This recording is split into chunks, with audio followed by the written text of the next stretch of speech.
Kerblet Moot, how you guys doing? Hopefully you're having a good day.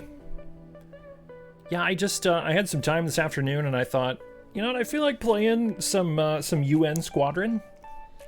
So let's play some UN Squadron. Man after my SNES heart. Exactly.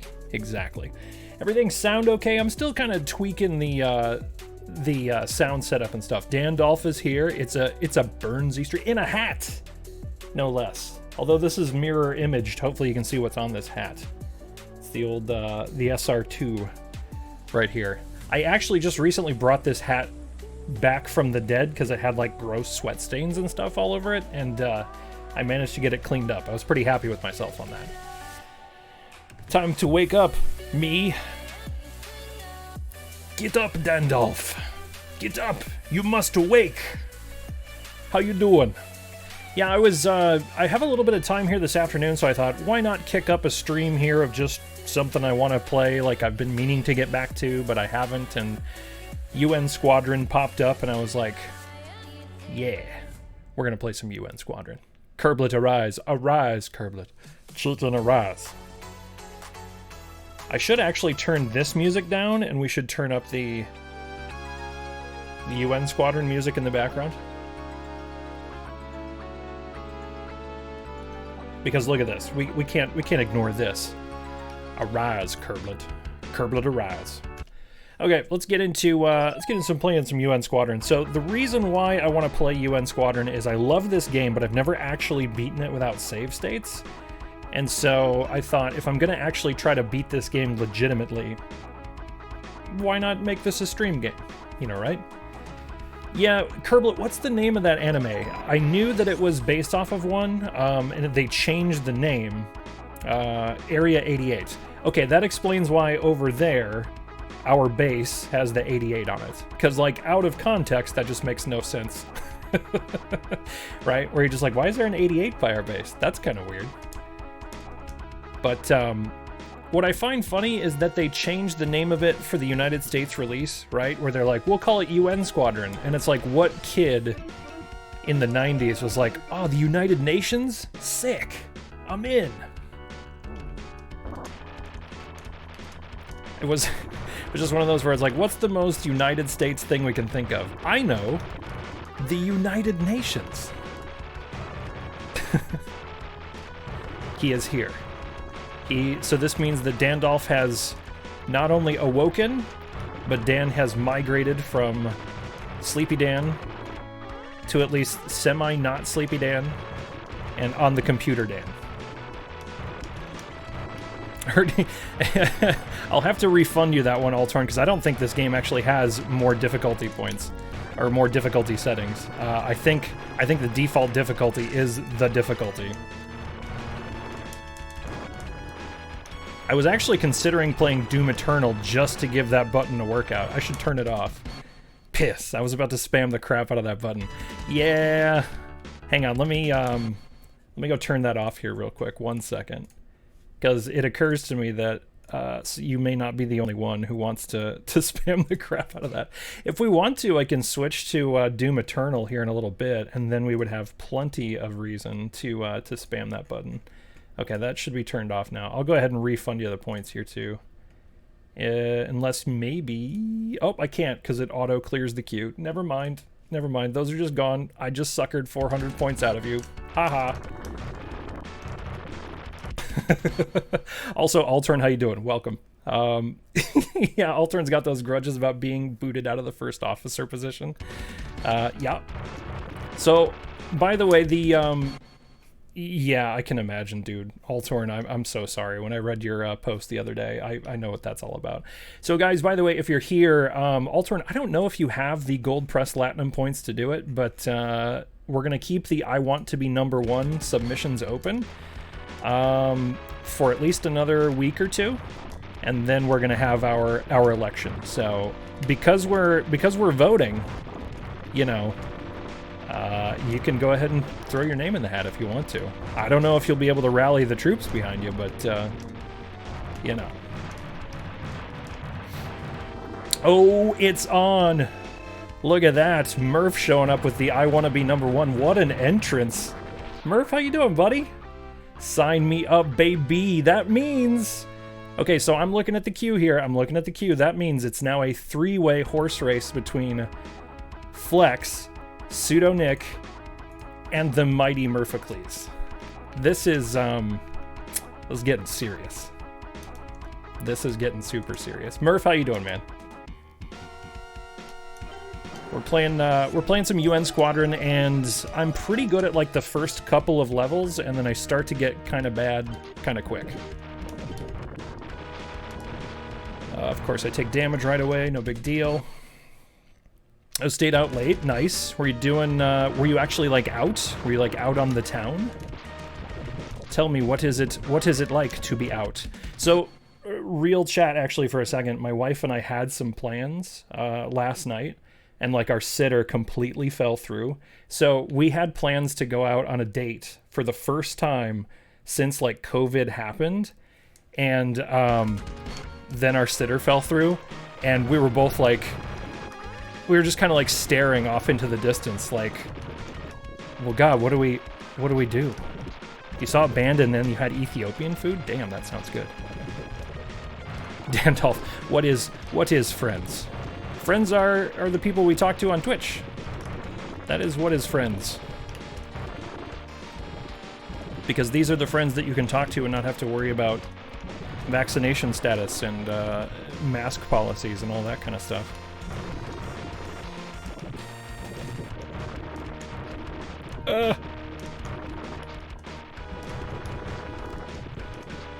I don't know as though, Murph, now that you mention it, I don't know as though I've had a ton of Ethiopian food. What is friend? A delightful pile of secrets. Can we get him? Got him. Did you... Okay, thanks to the SNES slowdown, we totally got that. That's why the SNES was my favorite console, because when there's too many sprites on the screen, it slows down and helps you out a little bit. Okay, so your first time having Ethiopian. So, for someone who's not cultured enough... Yeah, now I just want non-white people food. Always a good choice, Dan. So, like... I guess I don't want you to feel like you have to completely relive your meal, but like, what did you have? Was it good? Because like, I've heard people talk up Ethiopian cuisine, and I've never actually had it. Had nothing but that for like a year and a half.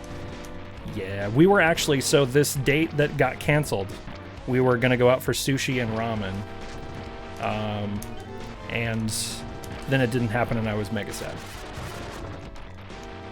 So not only was it going to be a date, my wife and I were going to go out, but we were going to go out and we were going to have, like, really freaking tasty food. Okay. All right. Usually I take a bullshit death there, but that's fine. We don't have to worry about that. Yeah, same as me, Kerblet. Okay, so it's in the same vein of, like, Indian food, but with its own flavor profile. Yeah, I feel like that's the secret to getting, like, uncultured, you know, white folks to eat vegetables, is, like, I feel like just, I guess, I come from the Midwest, US, and, like, we're so bad at vegetables.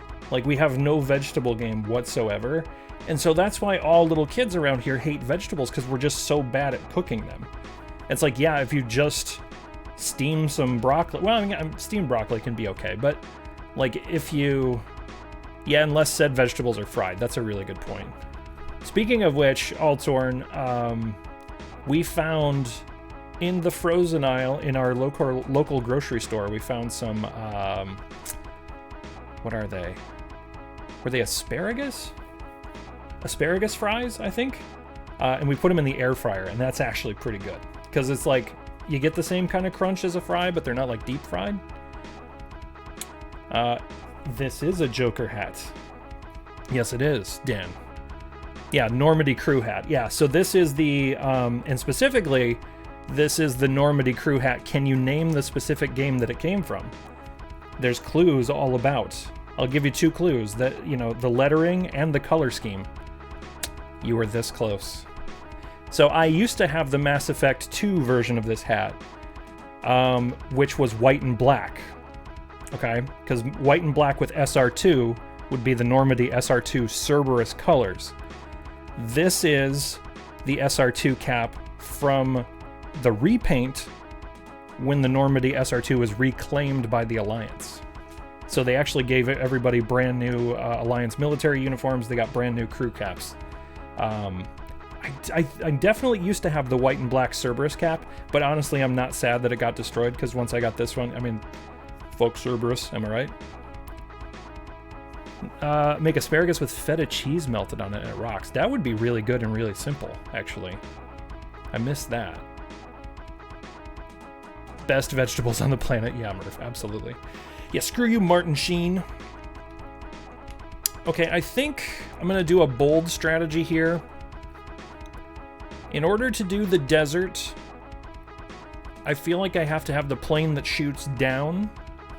By the way, I don't know how much you guys know about this game. I'm happy to kind of fill you in on it, but I know like a decent amount about this game, but like I said, I kind of stink at it.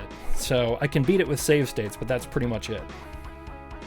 Yeah, Pudini, how you doing, man? Yes, this is the SNES version of this game.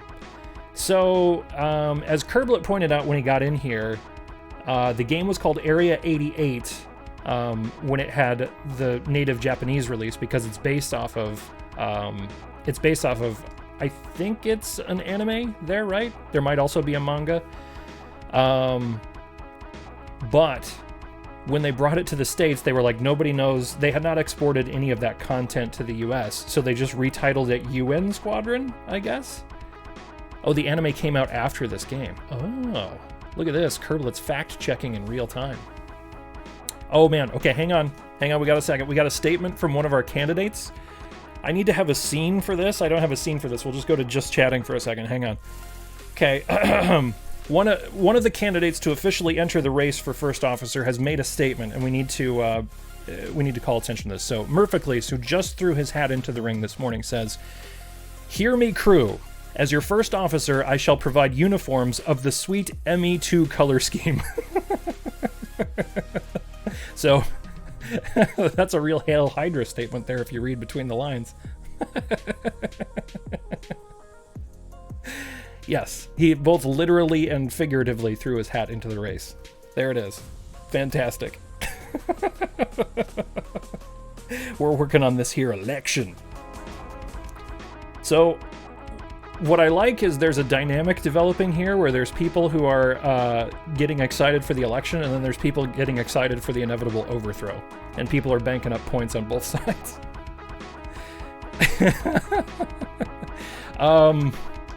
I mean, I better warn my wife, but possibly. The storm burns his house. Steal his mail. Boy, you're going to be really disappointed with the amount of mail that we get. I think the biggest score from there will be our New York Times Sunday edition. And you better not steal that, because if you steal that, my wife will not have her crosswords. And Murph, if she doesn't get her crosswords, man, she's going to be coming. And I know you guys are a ways away, but it doesn't matter. She would swim an ocean to get those crossy words back. Okay, bomb boats. We gotta watch out for the bomb boats. We just bomb the bomb boats. No big deal. Okay, these guys can just screw right off.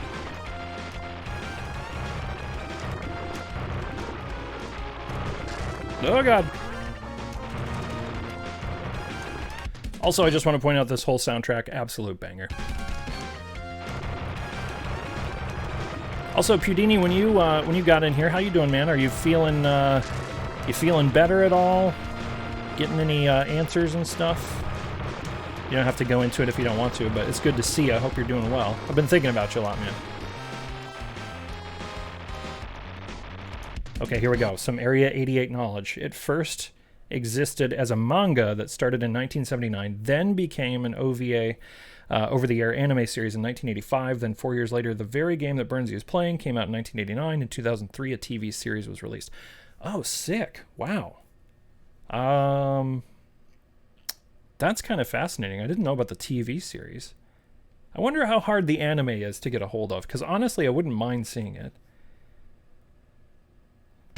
Just sell to the new used bookstore opening. There you go.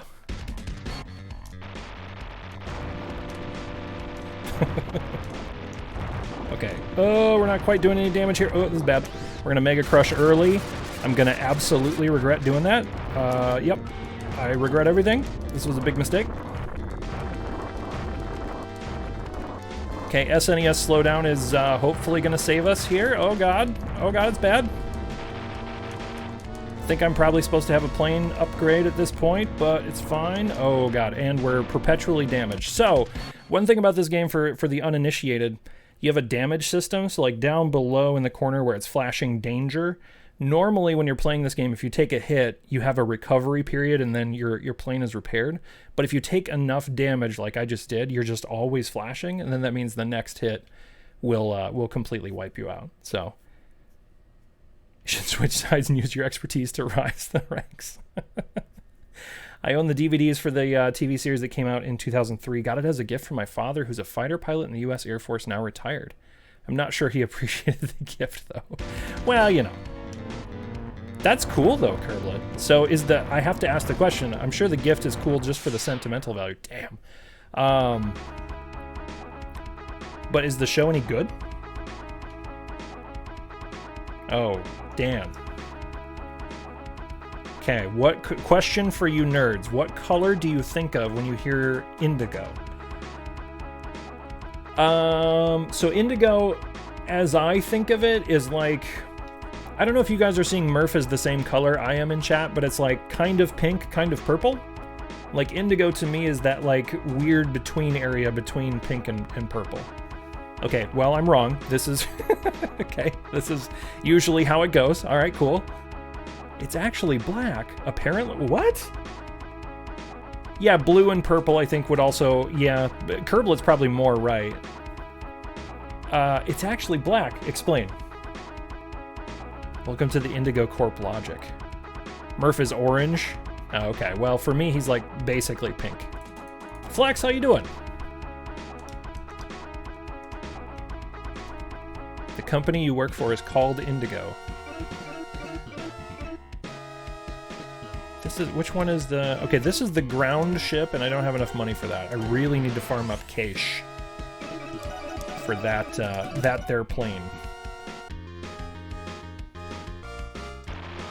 Yeah, it does sound like a travel company, actually.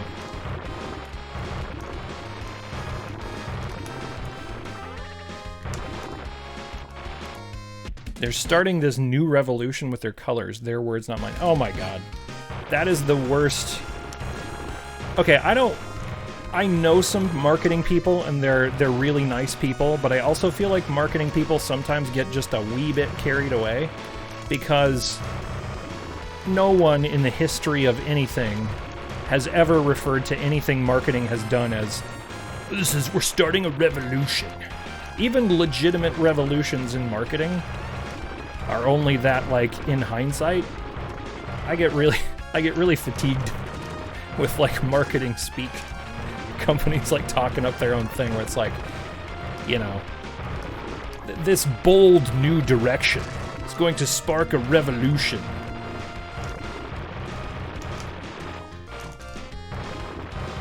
It's probably why I work in public media. Indigo is so far up its own ass. Let me rant here for a second. Yes, good, good, good. Okay. We're in big trouble. Oh, we took out a gun. We didn't do that last time. Okay, so what I did there is very bad for a bunch of reasons. I will attempt to explain. It's fine. I believe if you actually take, like, physical damage, like if you hit something like I just did, you take, like, way more damage than just getting hit by a bullet. The CEO is the biggest narcissist on this earth. Oof. Wait, no way. No way, Dan. How does that work? How do you legitimately pull people together into a meeting and you're like, listen, okay, the topic of today's training is, I'm the best. I'm great. Deal with it. Like, how does that work? Every employee has to go through it. Yeah, Flex, we're the only hope, man. We got one fighter. Apparently, the team that we're fighting for has no air force to speak of. It's just us, and we just got to get in there with all of our special weapons and just wreck shop. It's like a 1-hour online module that just fucking worships her North Korean great leader style. Oh my god. It's like, I'm just imagining the LinkedIn profile of this like executive that's like, you know, it lists off all the titles and then it's like, dear leader, you know, in there too. Friend of yours works at the flagship store in Toronto. Apparently she stops in semi-often and says Bezos tier stuff all the time. Oh my god. I can't, you know, oh god. Oh, we're just going to blow up right away. No big deal. No big deal. I can't imagine having that fully formed and outsized opinion of myself. Right? I don't know how people walk around like that. Okay. Yeah, real quick. Anytime anyone says they're a self-made business person at all, I just immediately check out. I'm like, well, that person's crazy. Because I feel like self-made business person is like the biggest telltale sign of like showing which side of the political fence you fall down on. And like, it's just, it's a myth. Just, you know, again, personally speaking, nobody does anything on their own, like in a complete vacuum. We live in a society. So yeah, whenever somebody says that, I'm like, they had a QA with her once and someone asked why they were still making minimum if the store was doing so well, the reason for her visit. And she apparently said, maybe if you worked harder, you'd earn more. Oh my God. Why? Why? Good Lord.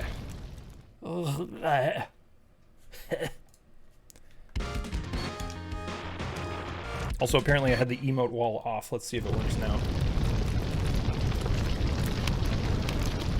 Oh, there we go. There we go. That's better.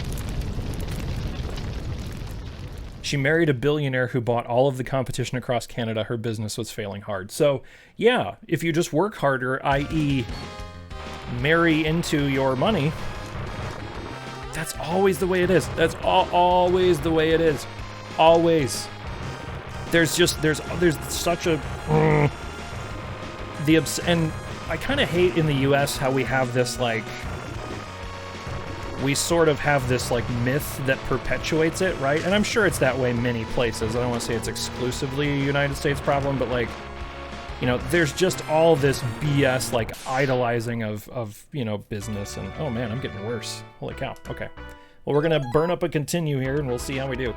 But, you know what I'm saying? Like, oh, they're so successful. They clearly have things figured out. Like, in politics, it happens all the time where there's this direct through line where somebody's like, well, they're very successful in business, so they would clearly be the best at being an elected official. And it's like, you know, for starters, those two things are about as far apart as you can possibly get, right? Because the objective in business is to make a profit, to win at capitalism. The objective of government is to, like, help people and stuff. And so, yeah, oh my God, oh, that bothers me so much. Dan, I'm so sorry. Because, you know, it's not like you can even ignore that stuff because you got to deal with it all the time. She owns the most expensive house in Canada. Ugh. Less prevalent here, but still present in some circles. Yeah, I would buy that. Just given, like, proximity and stuff, yeah, I could totally see that. I think I'm going to mix it up and I'm going to try the desert one. Traditionally, I always did this level first. After doing the opening couple of levels, and I wonder if maybe that's the way to go. We'll see. I feel like I maybe need some more special weapons to take on that carrier. We'll find out. I'm in a big... okay. Sort of put myself into a real problem there. I think we're close to... I think I have power level I'm level 4. Okay, I'm pretty close to level 5. Oh, there you go. And there it is. There's the other shoe dropping. We need to open these businesses up. Translation, I want to be able to open my business, put people back to work for minimum wage, and then tell them they're lazy and that's why I'm not paying them more. Ugh. Gross.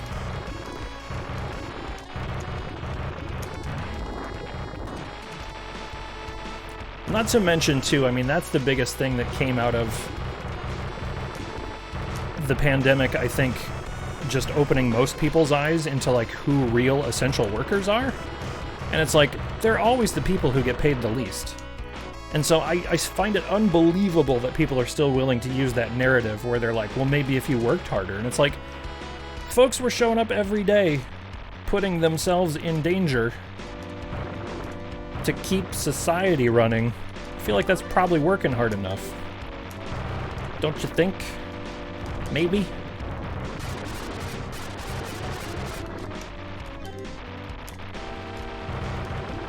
Okay, so I traditionally have trouble with this boss, but the old SNES slowdown might be helping me here.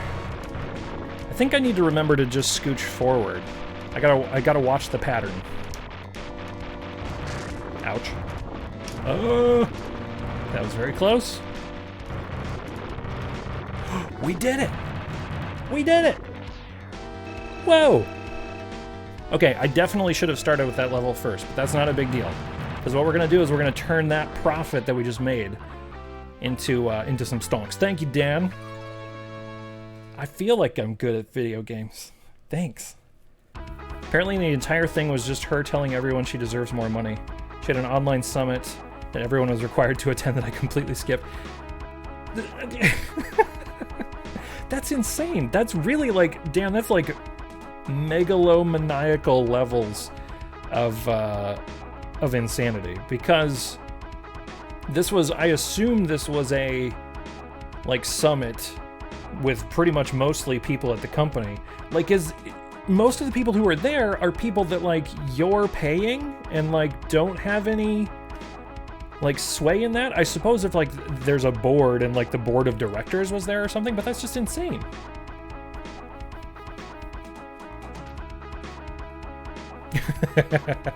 I think Murph's got a good suggestion for you there, Dan. I think that's the way to go. 100%. Make our own bookstore and we'll call it Blue. KevGen2384, how you doing? How you doing, man? Good to see ya. How's your Saturday? I felt like playing some Super Nintendo, so I thought I would fire up the stream. Welcome on in.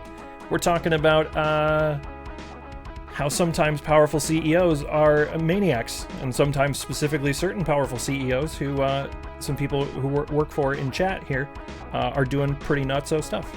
Welcome on in. We're going to try to overthrow the system today. We'll see what happens. Okay, so I can take on... so this jet and this submarine, these guys are going to be real dicks. Real soon. They're going to have to be dealt with. I'm reasonably certain I can take out the submarine with the plane that I have. So, where I always run into problems with this game is trying to figure out what order to do what stuff in. So that's what I'm trying to like work out today. Grab a bagel. Get yourself a bagel. Yeah, we got lots of folks hanging out here today. It's good. We had Altornacum in here, Kerblitz here. I believe Moot was the first person with the notification gang. Flex is hanging out. Thanks for dropping by, everybody. It's good to see you. Yeah, KevGen, my kids are at the pool. My wife took my children to the pool, so I was like, I'm gonna sneak into the office and play some Super Nintendo. So that's what I'm doing. Now we're gonna try to beat this here submarine. So I can afford 2 new planes. I can't, well, I guess I should say I have my choice of one of 2 new planes. No, that's not right. I can actually buy one of 3 new planes. I can get the F-20, I can get the F-14D, or I can get the A-10A. I'm probably going to save up for the A-10A, because there are some levels that this plane makes really pretty good to do.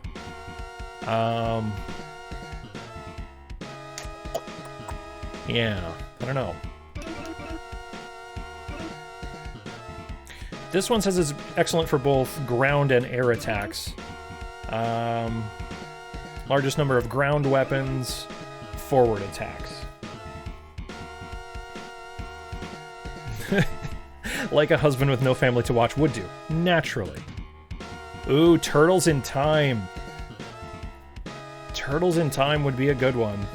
You know what? If we burn up all of our continues and I've still got some time here, Turtles in Time might be the play.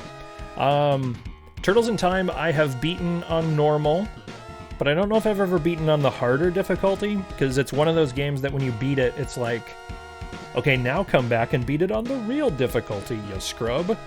And so I've never actually done that, because that game gets tough. But I actually beat Turtles in Time with my oldest kiddo, and that was one of our best couch co-op way to goes.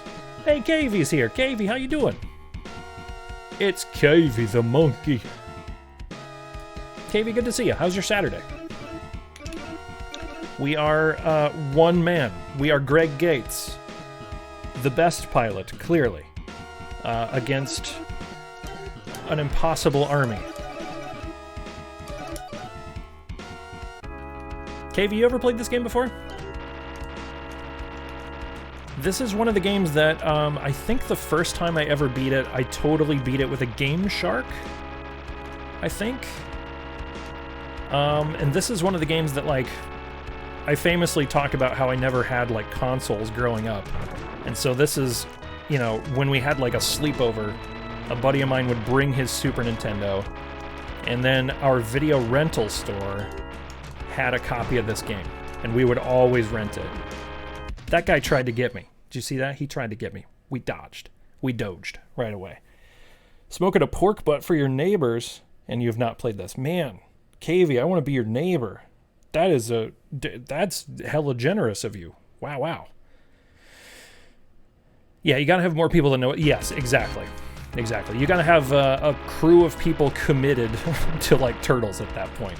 You're not doing casual toidles no more. You're doing hardcore toidles. KevGen, do you know, was that game Turtles in Time? There was no multi-tap with that, right? Could you play that 4 people on the console? I think you could play 4 people in the arcade, but I think the SNES version didn't have. Yeah. Okay. Okay. Yeah. Those neighbors are gonna tear that ass up. Uh-huh. Started playing Little Nightmares last night. It was fantastic. I have not. I don't know. So Little Nightmares, I don't even know if I would. Oh, so I do too. Curblet, I got to show you. I've got one. It's not in here. It's in my game collection in the other room, but I do have a copy of Toidles in Time. Is Little Nightmares a SNES game too? One of them had a medical event and just got home today, so I'm making that, and some smoked pinto beans for them for dinner. Kavey, that is excellent of you. My dude. That's, so not only are you... We did it! Oh, look at that! Look at that! Not only are you helping them out with, like, you know, welcome home, here's a meal, doing the neighborly thing, but, like, you're going above and beyond and giving them, like, a full-on smoker treatment. Like, that's nice. You don't mess with the best. Thank you. I was honestly not expecting to destroy that submarine. Be interesting for the stream. Okay. Let me look this up here real quick. Hang on. Little Nightmares. Little Nightmares game.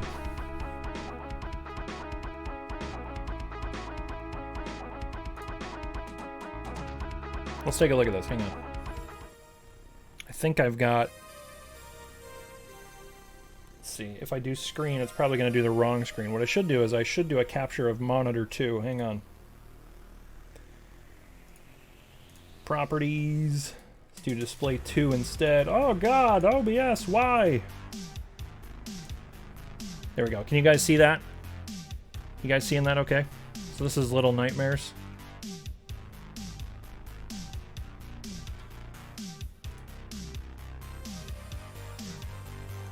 Have the same background? Nice. Immerse yourself in Little Nightmares, a dark, whimsical tale that will confront you with your childhood fears. Help 6 escape the Maw, a vast and mysterious vessel inhabited by corrupted souls looking for their next meal. Huh.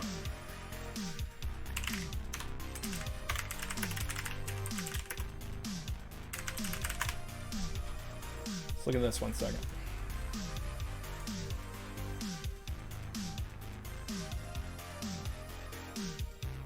It's on Switch. Straight up horror game, really creepy atmosphere, solid gameplay. My day is really good, KV. I was just telling everybody we're hanging out today playing some Super Nintendo because I was like, my kids are at the pool. I've got a little bit of time. I'm just going to fire up the stream and we're going to play some stuff. So we're hanging out. We're vibing. Yeah, Murph, I found that background and I could not resist. I was like, yep, this is it. It's on, I think I even put it on my Twitter profile. I think it's on my phone now too. Like, I had to do it. Okay, real quick, I want to watch this trailer. You guys want to watch this with me? Little Nightmares. Okay. Peggy 16. Peggy 16.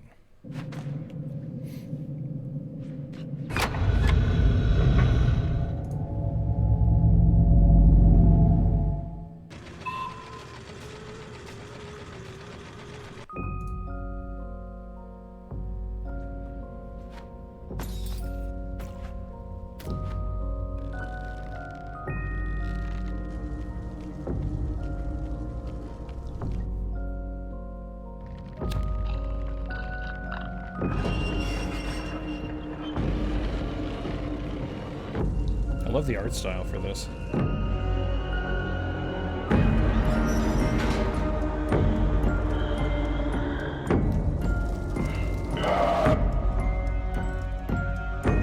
You guys can see this screen okay, right? Because I can't see OBS, but I think I have the screen capture set up correctly. Yep, okay, good. Okay. Good God, look at that character design. Holy crap. Yeah, I kind of do want to play this on stream. Oh my God.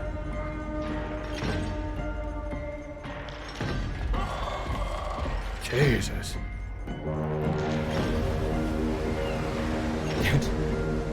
We'll get under your skin in the best way possible.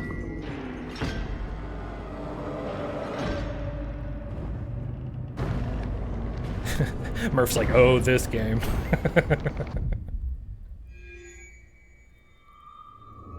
Little Nightmares. Play with your childhood fears, available now. Yeah, it's on the old X-Bone. It's on the PS4. It's on Windows. Ah. Okay. Yeah, let me put that in my Discord here real quick, because I don't want to lose track of that. That, yeah. That would be fun to play. Little Nightmares game suggested by KevJ. Okay, done. It's in the list. Yeesh. Yeah, it does look unsettling, but it's also the type of game where... that's the wrong fader. There we go. Like, I'm trying to kind of figure out what games to play on the stream now, because I think... Well, if you guys are listening to the podcast, you'll hear in the latest episode, kind of talked about like maybe separating those out a little bit. So like what games are like podcast games and what games are good games to like play, you know, on Twitch.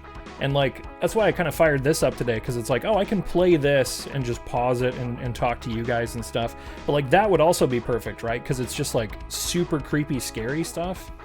Yeah. Now I got to figure out if I want to play it like soon or if I want to play it like Save it for like Halloween and stuff, because that would probably be a pretty good Halloween game. I don't think I'm gonna be able to defeat this squadron with the plane that I have. I think I've tried to do it and I just don't have enough stuff. I'm pretty sure that I can do it with this plane. But then that will leave me with not enough stuff here for this plane. Okay, we're gonna do this and we're just, part of this is just we're figuring it out. We're gonna figure it out. These Phoenix, the Bullpup is what I need. These are good. Okay. Here we go. Yeah, that's right, because these planes take like more hits too. So, let's see what we got here. And then we got these assholes who show up behind you and missile you. Jerks. We got another free guy. Cool. Cool, cool, cool. Oh, no worries, KV. Got to finish mowing. Hopefully it's not as hot where you are as it is here. Like today it is, feels like well over 100 degrees. Like that's why my kiddos are at the pool. It's like ungodly hot here. So hopefully it's not quite that hot for you there, KV. But yeah, go do your mowing. Thanks for dropping by, dude. Always good to see ya. We talked about a game we might play on stream, Dan, called Little Nightmares, and it looks super creepy. And then I also defeated some things. We have not run out of continues yet. Oh god. Oh god! I just about died right there, and right there. If I were not... Okay, now I'm dead. It's 86 here in Florida. Oof. Hi, Dandolf. Bye, Dandolf. It's 80 here. See everyone in a bit. Right on. Good luck mowing the lawn. It's 86 in Florida and probably muggy as hell, too, if I had to imagine, Kerblet. These guys, yeah. Yeah. That's what I love is, like, they take, like, models of just, like, whatever planes, and then they just attach, like, the most random wild stuff to them. It's like, can, you know, F-117As pull those kind of maneuvers? Sure. Yeah, this is your venue now, Kerblet. This is where you get to drop straight facts. I'm just like, this plane looks cool. Although, I will say, my kiddo and I have gotten into, like, some history stuff related to, like, aviation history. And Kerblet, you'd probably be the perfect target demographic for this. Have you ever come across a YouTube channel called Mustard? I think it's just Mustard, M-U-S-T-A-R-D. He does a lot of both naval and aviation history stuff. Check it out. He's got some really cool videos. I think he's also, like, he's affiliated with Curiosity Stream in some way also. But all of his YouTube content is really, really good. There we go. We got two of them. Let's get another one, baby. Got him. Yeah, check it out. It's YouTube. I mean, just, yeah, go to YouTube and search Mustard. I think the latest video that he put out was there was a Soviet submarine killer aircraft that, like, never actually got developed, but it was, he found, like, the historical files about it and went through, like, the development of the program. And it was one of those, like, I don't know if you've ever come across, like, planes or flying vehicles that use, like, the ground effect. But it was going to be one of those. And it's just really, really cool. Like, what I like about it is it's like the perfect combination of, like, really interesting technical stuff and, like, put in the historical context of, like, when it was developed. Pretty neat stuff.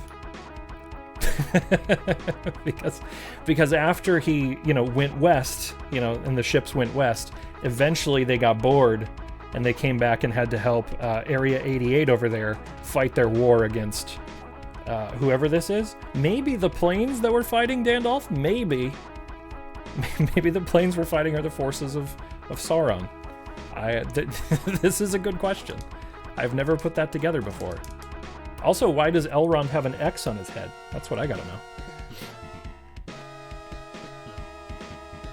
Oh, nice. Where's that at? The Air Force Armament Museum? I don't know if I'm familiar with where that is. Because he got canceled on Twitter. It's like that you get branded with an X. It's like, take that, you monster. In Northwest Florida. Okay, nice. Before I buy these special weapons, I should be... we're just gonna buy them all. Just always be prepared, right? Oh wait, I'm doing this mission. I didn't have to buy any of these. I'm a fool. I am a fool. I thought I was actually doing the next, like, actual mission. Whoopsie. Totally forgot what I selected. Also, that's a strategy they don't teach you in flight school. When you need to bomb the convoy, just fly your plane right into it. You won't explode. You'll just take a little bit of damage. No big deal. Hit and away is my style. Huh? Okay. Just dive bomber things. Exactly. So I think what we've learned is Mission 1, the first Air Force mission, the desert mission, and then we can handle both the submarine. The submarine can also be taken with the default plane. And the first time we need to buy a new plane is probably these missions. Now I'm going to see if I can take on this battleship now with the plane that I have. I don't have a lot of confidence, but, you know, we're just out here trying stuff. We're going to see what sticks.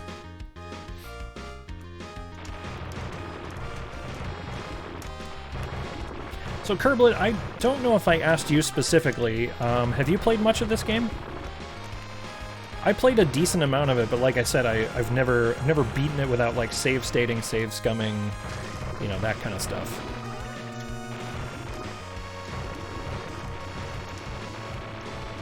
Yeah, it's tough. Well, and what's funny is, like, you would think it's way more forgiving than most other shmups because, like, of the damage system, but I think they just use that as an excuse to throw everything that they have at you. Which is like, okay.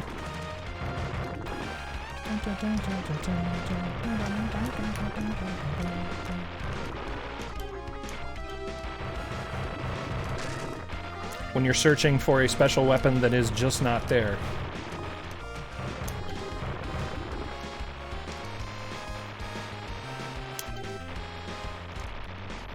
Okay, we're taking our first pass. Let's see how much damage we can do.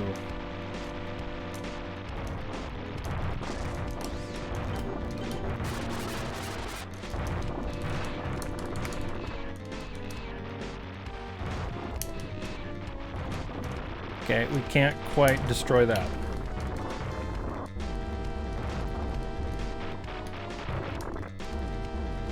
Okay, this is the part where we're... Okay, so that's clearly the thing that we damaged to damage the whole ship. Now we just gotta not die.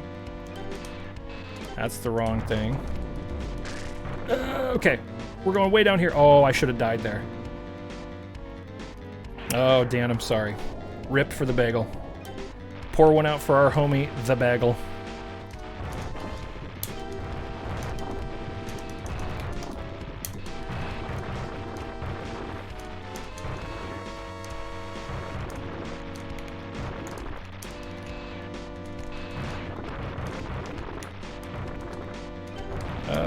Okay.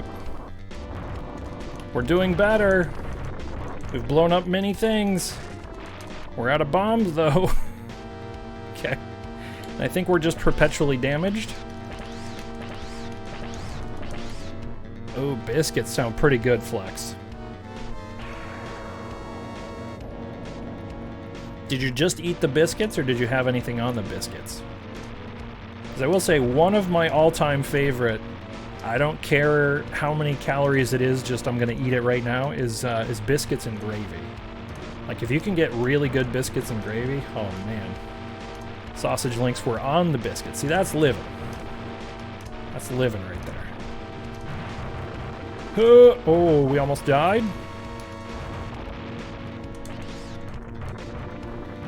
Hey! Okay. Okay, nobody panic. Whew. Thank you, Dan. I once again feel good at video games. Target destroyed, returning to base immediately. Okay. So, I think this mission was traditionally the mission that I always try to have, like, the ground attack plane for. And we have enough money for it, so this may be the sequence. Because, like, this is kind of similar. This game is very similar to, like, a Mega Man style game where it's, like, kind of knowing which way to go, I think definitely helps. So, like, even though you have an open map where you can select missions, there's definitely, I think, an order to, like, yeah, try this, then this, then this, then this. So I think we're going to get the old Thunderbolt. We're going to get our combination of ground attack business. We're going to see what we got. Also, everyone remembers the, you know, the classic Warthog that has a gun that fires in 2 directions, right? Everyone remembers that from History Channel, right? We got the Hog Champ. Excellent usage of Hog Champ.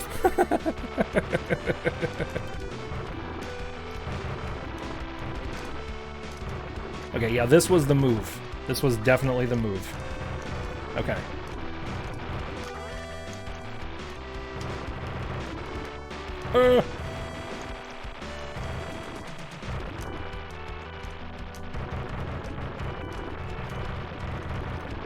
Oh my god.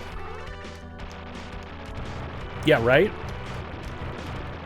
I love that, yeah, the A-10 Warthog is like, I'm not a big, like, aircraft, you know, historical junkie, but I did kind of fall down a particular rabbit hole with the A-10 Warthog, and it literally is just that. It's like they put just a giant cannon, and they embedded it within the plane. Like, it's literally just... Yeah, it's a Gatling gun with wings. Exactly. Yeah, it's just, you know, ha ha ha, gun go, brrr, you know. It's so cool. And, like, what I love about it is, like, there's a whole culture around the plane, and it's, like, amongst, like, infantry. Like, apparently, like, the infantry are just like, yeah, if you hear that delightful sound, if you hear the brrr, it's like a choir of angels singing, because you know that there's just somebody flying close air support with just a big old gun, you know, and then it's like, oh, cool, we're good. That guy's up there going, brrr, you know, so we're good. Things are fine.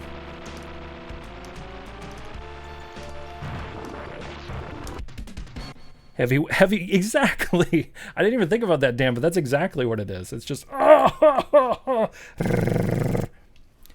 yeah, some of the stories of, like, what those planes have come back from is absolutely bonkers. Oh boy. Oh boy.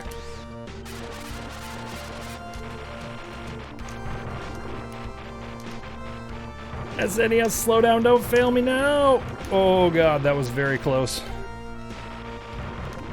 Oh, okay, there we go. Oh, ha. Okay, so we actually did fairly okay for that being like the first time I tried that today. We're gonna get him. Yeah. He was a little bit better at video games than I was, as it turns out. We go again. We go again. So I think traditionally all of my problems with, like, this here particular level have been related to, you know, not having this plane. So, because, like, having this plane, like, in this part of the level is turbo easy mode, because you just stay up here and you can just shoost everything.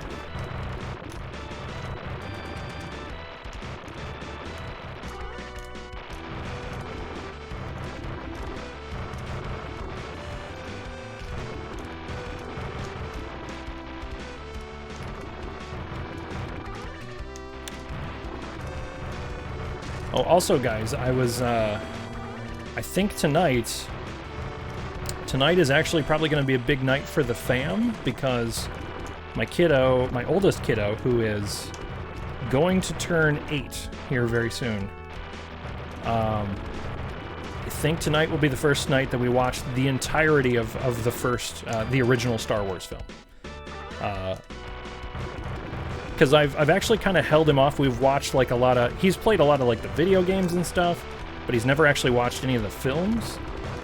And I think tonight is the night. Like I didn't want to show them Star Wars like too early. Well, I think Henry's gonna watch with us too. He's our younger, and then G-Man is our older. And I think they're both gonna watch, and we'll just test to see if the child is valid. We got you. Yeah, exactly. I didn't want to tell him this, but there's a lot riding on this. So, you know, I hope it goes well. I mean, otherwise, you know, they might have to tell him that he's adopted or something. Because if he doesn't enjoy it, I don't know what other answer there could be. Oh God. Oh God. We're out of napalm. SNES, slow down, please.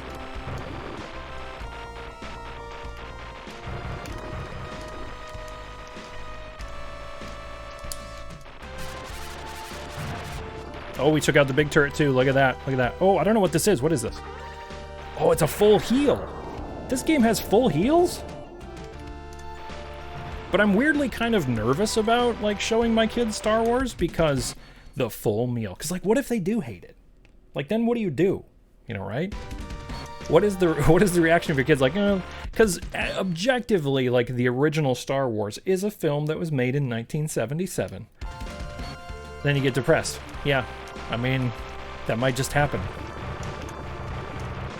Then you show them the prequels, and then they fall in love with the prequels, and then you get really, really depressed. Oh no! Oh no! Oh no! Oh God, no! Whoa. Okay. If they hate it, exactly, Flex. That's a good way to look at it. I didn't even think about that. If they hate Star Wars, they better love Star Trek. Yeah, I think it will, Dan, and I think my kids are like young enough. They're old enough now to experience the magic. Future trips to Disney gonna be real awkward. Yeah. Showed Psycho the Star Wars movies last year, and now she wants to watch Episode 9. I've been running from that ever since. Just keep running, Murph. Bernsey pulled a Anakin Skywalker. Yeah, because, Murph, do you think eventually, I mean, you can only run for so long, Murph, until you have to do it, you know, right? I mean, maybe I'm just throwing, it's easy for me to say this because I'm just some guy over here, but do you just rip off that Band-Aid? Do you just, but then, I mean, then the question remains, what if you have a disagreement over the film? What if she likes it? Then what? That's almost worse than the dilemma that I find myself in. Side note, if you and the fam ever go to Disney World, call me and I'll come down with Mrs. Oh yeah, totally. We have thought about it, and especially now that they're of the age that they're at now, I think before too long we'll probably have to, you know, go experience the House of Mouse. So here's the thing about Psycho. She defends things she hasn't experienced that people hate because she thinks it's funny, but then when she experiences it, she gets way more upset about it than I do, so I know this will happen again. So it's like, kind of tries to devil's advocate the whole situation, and then is like, oh God, this is awful. Oh God, why? I gotta tell you, I don't know. Oh man, this run is scuffed, by the way. We're 100% mega dead. It's fine, don't worry about it. But yeah, we're not gonna get any repairs now at this point. I normally try to be, yeah, yeah, there we go, it's fine. Normally I try to like err on the side of like, it's a film, it's fine, you know, no big deal. But Star Wars Episode 9 hurt me to my core so much that I tend to actually kind of avoid talking about that movie because I dislike it so much. It's still a thing that I think, you know, I don't want to insult anybody who might like it, but I will say that it's a thing that the more I think about it, the more I'm like, it is so shockingly bad that I'm still amazed that it actually got made. You know, right? Like, it's that situation where it's like a company with literal billions of dollars at their disposal, one of the most highly regarded franchises of all time, and this is what they made with it. Like, this is what they did.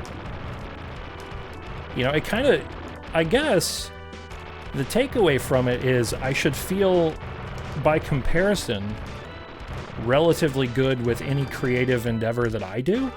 Because it's like, if that's what billions of dollars and resources and a whole team of experts and you know, people at the top of their craft and all that kind of stuff, like, if this is the type of garbage that they can put out under less than ideal circumstances, I guess I should just be okay with some of the things that I do. Somehow, Palpatine has returned.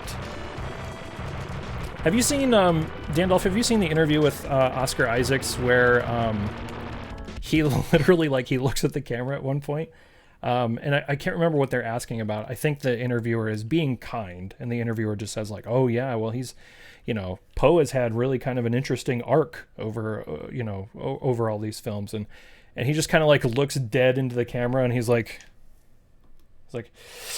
yeah, probably should have just let him kill me off. Like, you can just see the light just, like, drain out of his eyes. It's so, like, I just, like, I'll see if I can find that on the YouTubes, because I almost died laughing when I saw that. I think I saw it in a compilation of just, like, somebody had put together, you know, stars of Star Wars just being done, and that was, like, one of them. Oh boy, that was a bad move. I should not have been up there. I regret everything. Oh god. Oh, I should have held that too. That was dumb. I've made several mistakes. They are all my own mistakes. I own these mistakes. It is completely my fault. Yep. Yeah, exactly. When you're in that bad of shape, where not even the handsome man Oscar Isaacs can save things, then you know, oh god, we're well and truly hosed.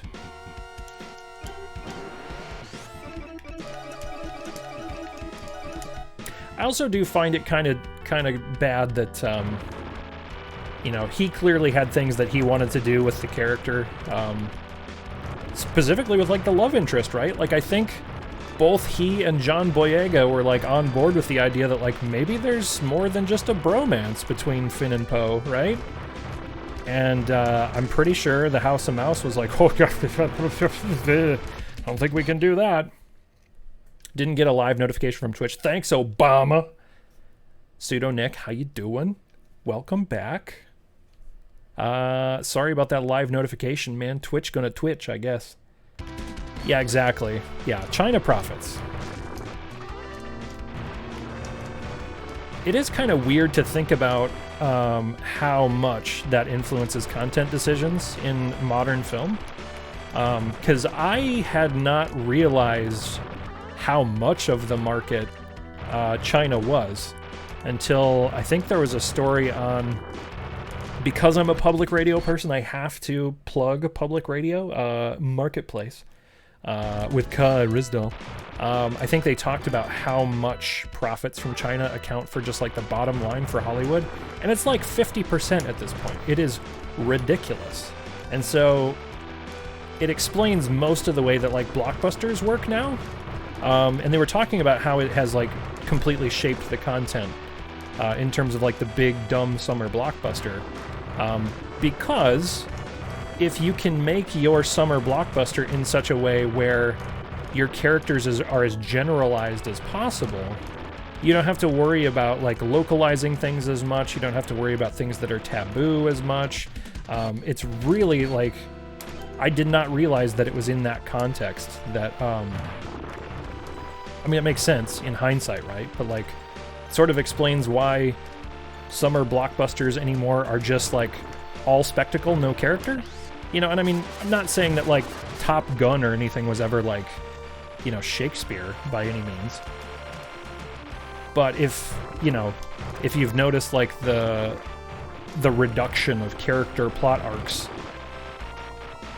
in big summer blockbuster movies where there's, like, they're not even trying anymore, like, that's one of the reasons why. Oh, no! Pseudo Nick, how you doing, man? I enjoyed your stream the other day. I have to ask the question, are you playing that Jeff Bezos MMO right now? Speaking of blockbusters, I had to recently watch that Future War movie, and man, it's bad. Is that the one that I see ads for all the time on Twitch? That's like the Amazon Prime original? Is that the one?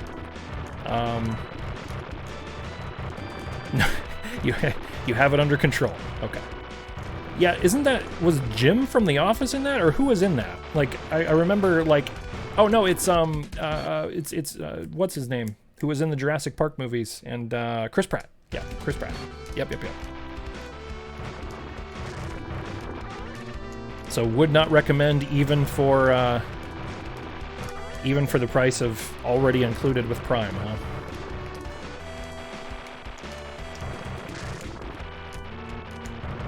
Man, I'm taking all sorts of damage I have no business taking. This is why I'm struggling at the boss. What I need to do is as the kids say, I need to get a little bit good. Should probably just maybe get gooder. You know? That's a lie. Servers were having issues and are down right now. I need it burns. I'm shaking. Please! I beg you! You gotta... Please. Abe Lincoln, get good. I'm trying. Speaking of Abe Lincoln and getting good, you guys should watch Abe Lincoln. I watched him beat a pretty... I guess the hack wasn't that tough as what you were saying, Abe, but then at the end of it, it got kind of intense. Like, so the difficulty curve was, like, fairly easy, and then all of a sudden it was like, oh, this is tough. You had, like, a marathon 7.5-hour stream the other day. How you doing, Abe? Very much marketed to the... I love my kids so much, they're all I care about and nothing else crowd. Oh, which is weird for that movie, isn't it, Dan? Like, that feels like a weird tonal... Maybe? I don't know. Rant time. Abe Lincoln, the Vampire Slayer. Exactly. Okay, well, we got that turret. Not gonna get that one, though, unfortunately. Or this one. Oh, pray for me. Send help. Oh God.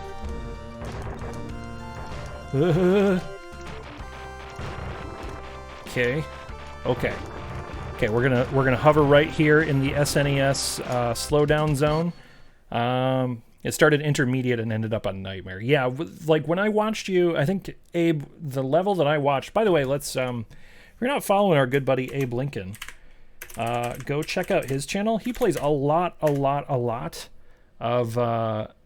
Is that working? Hello, bot. Are you awake? Hey, there we go. Bot was a little bit sleepy, but yeah, there you go. Go check out Abe Lincoln's channel.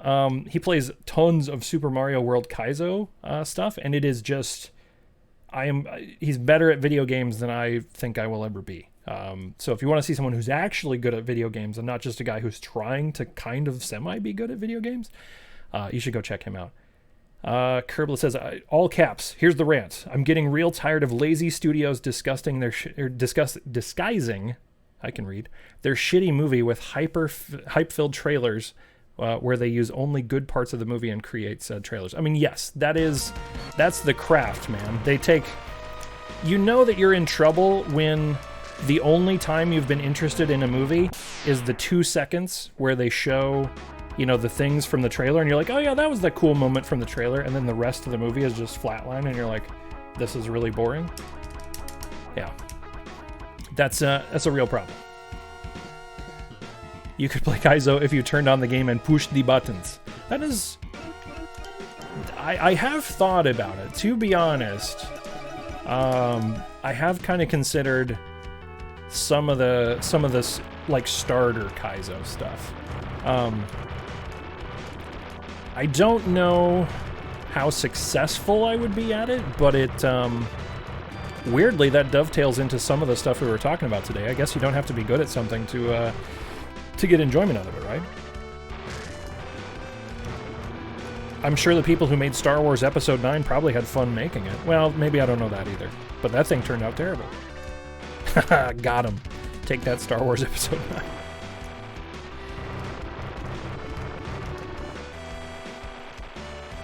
Also, I'm amazed I have not game overed yet. I think I've gotten a couple of... Oh! I keep getting these. That's why.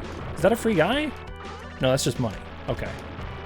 I was excited there for a second. I thought maybe I was getting free guys after free guys. Okay, yeah, I have no idea why I haven't game overed again, because I've died like a bunch. But we're just gonna go with it. Oh, there we go. We got another free guy. See? It's fine. All we gotta do is just blow up more planes faster than they can kill us to get the points. Free guy burger and fry. Oh no! I flew right into that missile. What was I doing? What was I doing?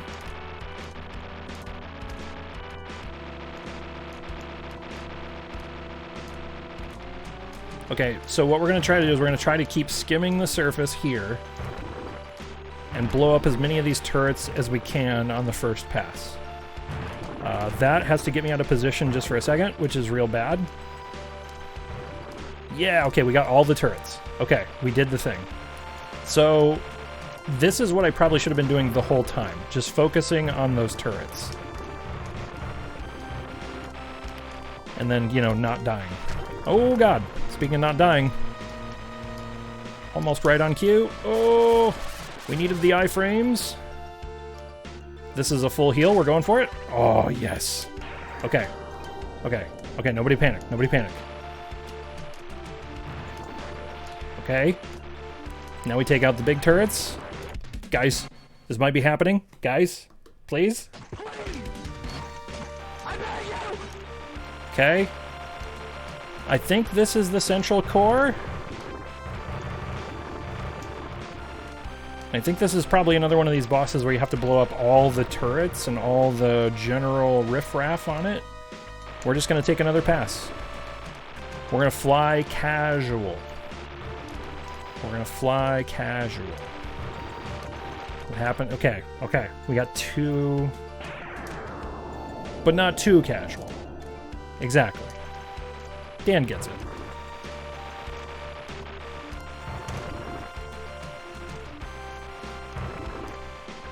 Okay. Oh. Alright, so now all we have is the core. Just the core. Show me! Show me the core!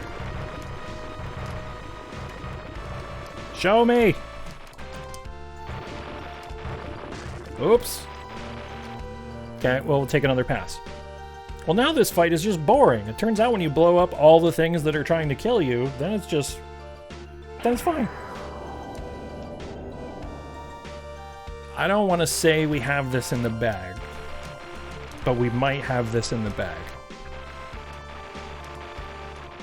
I'm literally tempting the fates. Oh. There we go. We got easy game. Easy game. I actually don't feel like I've done this well on UN Squadron in a while. So I don't know. I don't know if it's just because you guys are hanging out today or what, but you know, thanks. It's some good energy we got going here. It's some good stuff. Thank you. Thank you. Also, it occurs to me that a while ago, I think I was on this scene. Hang on. I think I was on this scene or something. I don't know. Anyway, we're good. It's all good. So now, I believe... I'm pretty sure... Burns just got good at Halo. Exactly. Thanks, Pseudonick. I could feel that, man. I could feel that. So, by the way, Pseudonick, now that I see you you here in chat, I am going to ask you... Hog Champ! That Amazon game that you're playing, that Amazon MMO, do you need us to give, do you need help?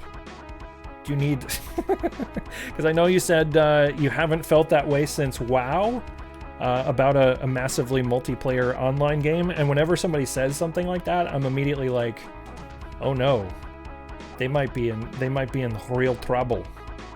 This could be a problem. So, you know, all I'm saying is, Thank you. oh hey, Thank you. hey, thanks. I like it so much I am giving Jeff more money.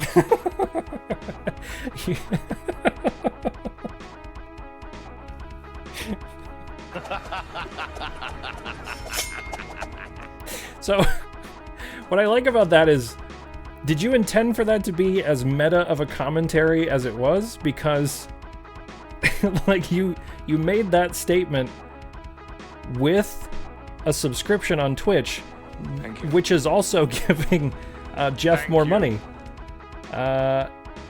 Kerblet with the Prime sub as well. Thank you very much. Thank you, thank you, thank you, thank you. I appreciate it. Prime sub, tier 1 sub. Good stuff. 8 months on that Kerblet. 10 months for Pseudonick.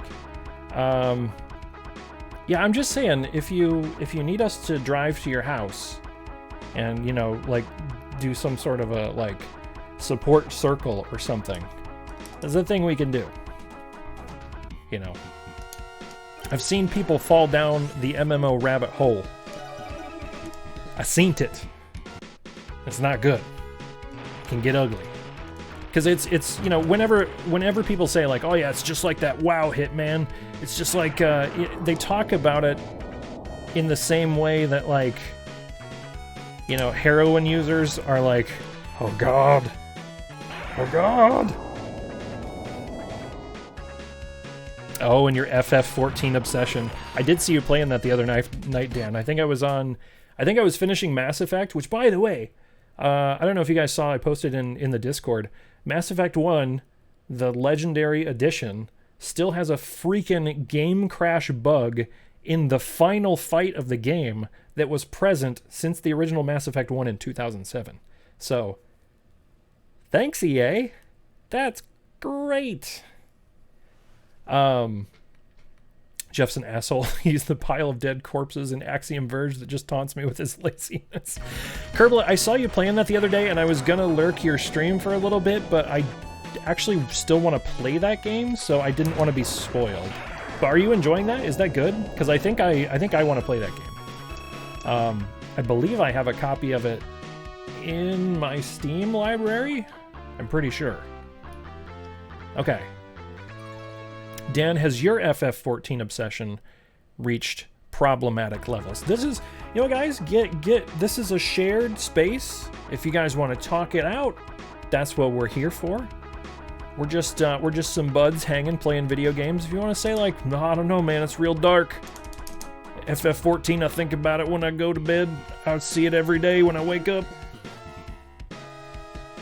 Murph and Coolbot were watching it on Thursday. Nice. Nice. I just took this plane without thinking about it. Hang on. Oh, and then I exited thinking I could go back. Okay, yeah. Never mind. Never mind. I'm doing this part. This is fine. I'm farming some cash. I goldfish brained exactly what encounter I was trying to do here. I'm a little worried because now I'm at the part where I don't think I've done any of these levels since I was like a kid playing on the SNES. We did it.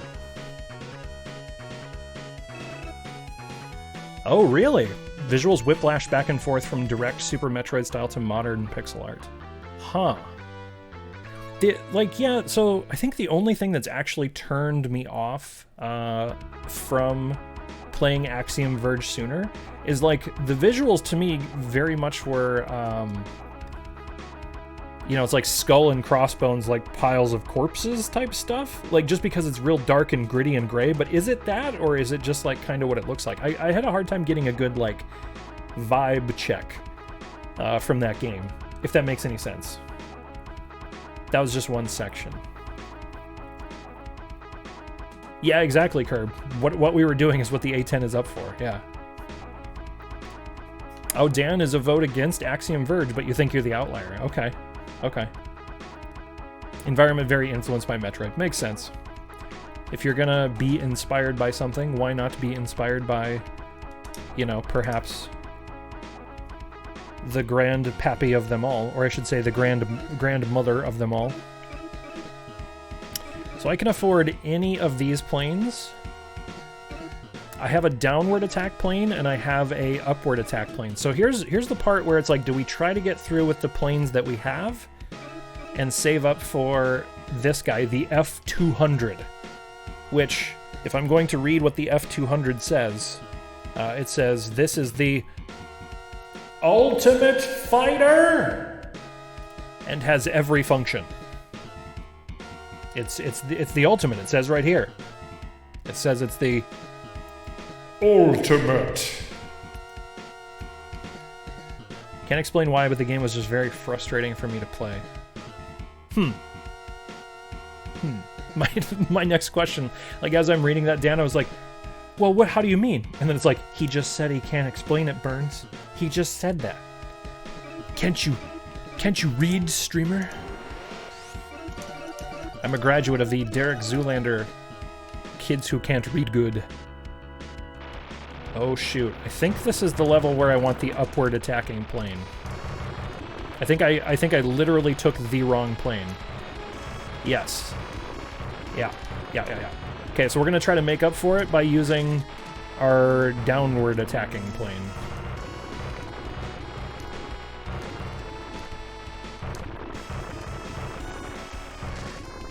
Oh god, these planes that come up behind you are real assholes. Not gonna lie. So the plane that says it specializes in upward attacks is pretty much the exact opposite of this this A10, where it shoots down at an angle, the other one shoots up and at an angle. So yeah, we'll see what happens here. Ah! Ah! Okay. Oh no! We flew into all kinds of garbage. I'm in big trouble. Okay. This is fine. We're not making it out of here alive. Oh my god, Greg Gates, tell his children that he loves them. Okay, so I think upward attack plane for this level is what we're gonna do. If I had to guess. So we're just gonna go for it. We're not gonna save.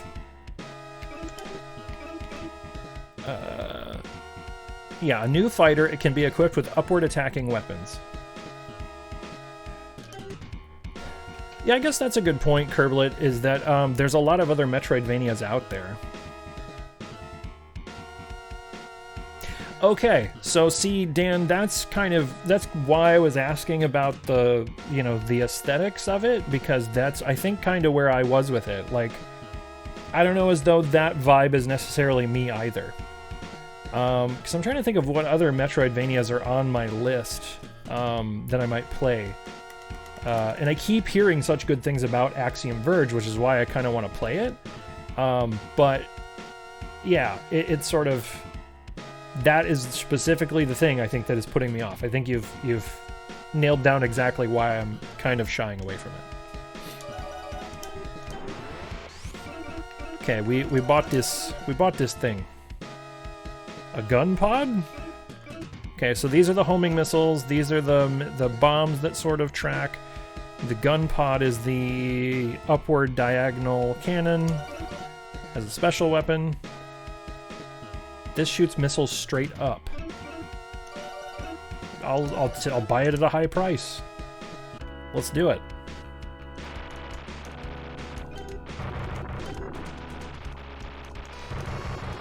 Oh, see, I thought this one actually had a gun that actually fired directly up. No, it's just got this gun pod. Okay. Well, that's less exciting. It does have a big cannon on it, though. This level 6 cannon was more than I could get on anything else, so that's exciting. Whoops, that was dumb.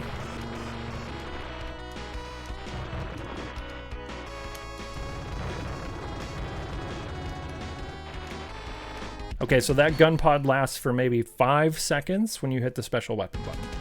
Okay. So 12-year-old me had a totally incorrect opinion of what this ship does. Surprise, surprise. There we go.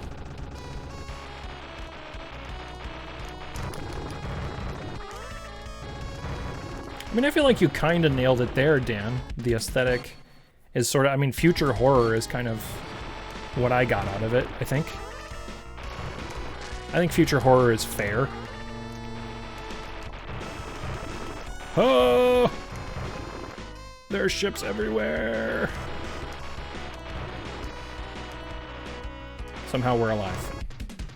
KevGen, fellas, good to talk. Gotta head out and watch part 2 of the extended version of the Two Towers with my 6-year-old. Have a good one. Let me know if you play Little Nightmares. Will do. Definitely gonna look into it. Thanks for dropping by, KevGen. Always good to see ya. Hopefully you guys are doing well. Two Towers with the 6-year-old. That is, that's advanced material. I like it.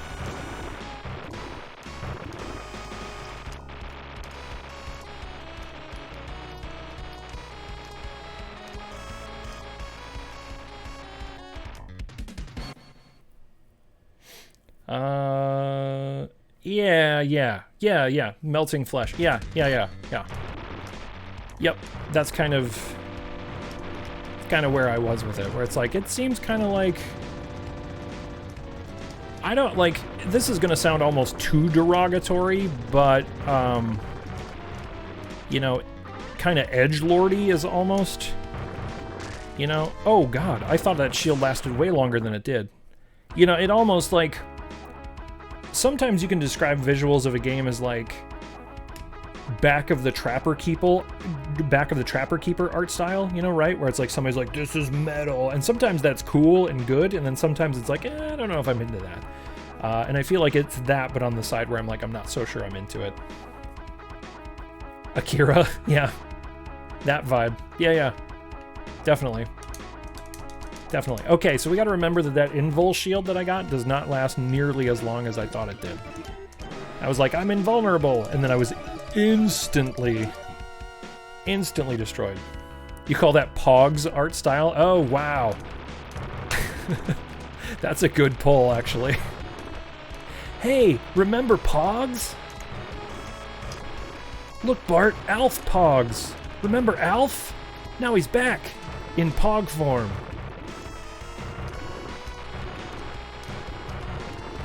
Man, Pogs were legitimately a thing that we got sold. That was just a, here kids, buy these. Does anybody, like, I guess I'm kind of curious, is there a modern equivalent to what Pogs are? Alf Pogs!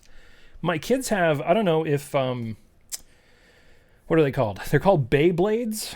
Have you guys seen any of the Beyblades? I feel like Beyblades are like more advanced Pogs. Yeah, they still sell those. My kids have some.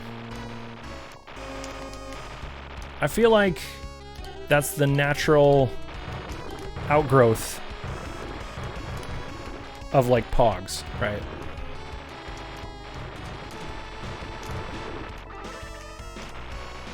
Oh my god, I just realized this. What, like Pogs? Do you think sometimes the person who invented Pogs shows up on Twitch and watches some Twitch streams and then sees people go like, Poggers! It's like, wow, these guys really like Pogs! We gotta ramp up production! I think everybody just wants more Pogs! Yeah, I think that's a lot of people, Pseudonick. I don't think, I think a lot of people had them and just had no idea what the hell they were for. Right. My friends have these. So I gotta get some of these too.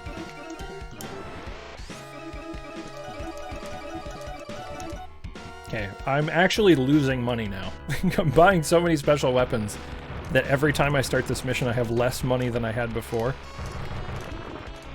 So I guess the lesson is here, I do really have to get good now. Exactly. the most powerful weapon you can have, especially with selling to kids too, because it's so easy. It's like, oh, these kids have that, I need those too.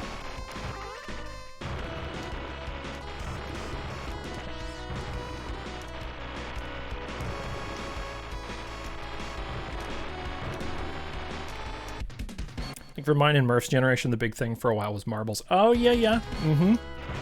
Yep. Although I will say, like, what's kind of nice about, like, marbles and stuff like that is that, like, at least they're more generally, like, they're more of a general purpose toy. Like, yeah, you can do different stuff with marbles, and I think, if I remember correctly, when they were trying to make marbles cool, I think they had all kinds of, like, different plastic tchotchkes and stuff that you could get for them. But at the end of the day, they're just marbles. And you can do different stuff with marbles. You can play, like, games and stuff. Oh, man, that was a really bad one. Brrr, we got one continue left. One continue. Let's see how we do. I don't know if I can earn another continue, though, honestly. I probably need to farm up some more cash. Let's go do that. One continue or the UN disbands. That's it.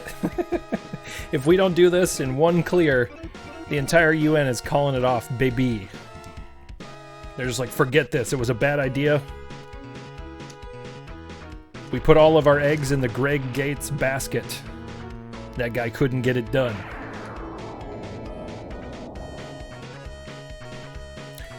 By the way, there are different playable pilots in this game, so for those of you who haven't played it before, I'm playing as the bearded dude up there because, well, for starters, there's not enough bearded fellas in games, I think.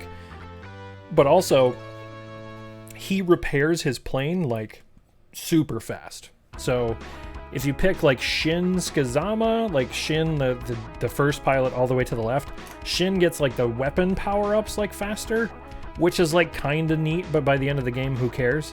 And then the guy in the middle, I believe, carries more special weapons. Which actually might be kinda nice for, like, the level that I'm on now. But since I'm bad, I take Greg Gates, because I can use the extra repair time. And we made him pay for his airplane. I didn't even think about that. So literally at this point, the UN's name is on it. What is the UN doing? They're just in the back like, good job, Greg. You can do it. We vouch for this guy. Greg Gates, what a fella. Nothing as they usually do. Got him. Got him. Nothing. Oh, come here for the sick burns on the United Nations. Take that. Oh God, no kidding, Dan. No kidding. Well, we wanted to give them, you know, a seat on the human rights panel because we thought maybe it would inspire them to do better. I don't know why I made the UN sound like George Lucas there all of a sudden. Excuse me, yes, we gave Jar Jar and Saudi Arabia positions on the Human Rights Council. So maybe they would realize how terrible they are. Crossfire. Oh, I remember Crossfire. Crossfire! And laser tag. Yeah, yeah. Because they're both useless dinosaurs. Got 'em.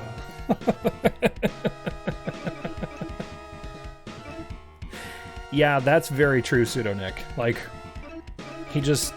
That's how bad he is. He just doesn't even... He doesn't get it. He doesn't know.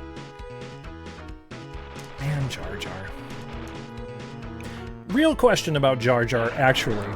So the whole part where Jar Jar basically is sort of canonically responsible for the creation of the Empire, you know, where he, like, gets the vote to, like, create, you know, doesn't he put forward the thing for, like, the special motion to give Palpatine emergency powers or whatever? Do you think that move was made just to kind of like as a nod to the fans who just really hated him. Like I never really figured that part out. Jar Jar the First Nazi. That's the name of his like Marvel movie style spin-off. Jar Jar the First Nazi. Oh man, that script is there somewhere. You know it is. It's in the basement of the Skywalker Ranch, covered in a layer of dust and gravy. I wrote this, but I never made it. I felt it was too radical for the fan base. I don't think they were ready to accept it at the time. Nobody appreciated what I was trying to do with my vision for the character of Jar Jar.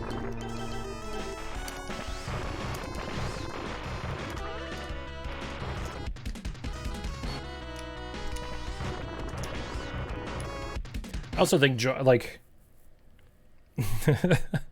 I think we were supposed to feel bad for Jar Jar that he was getting taken advantage of, but he's just so hated, so it added to it.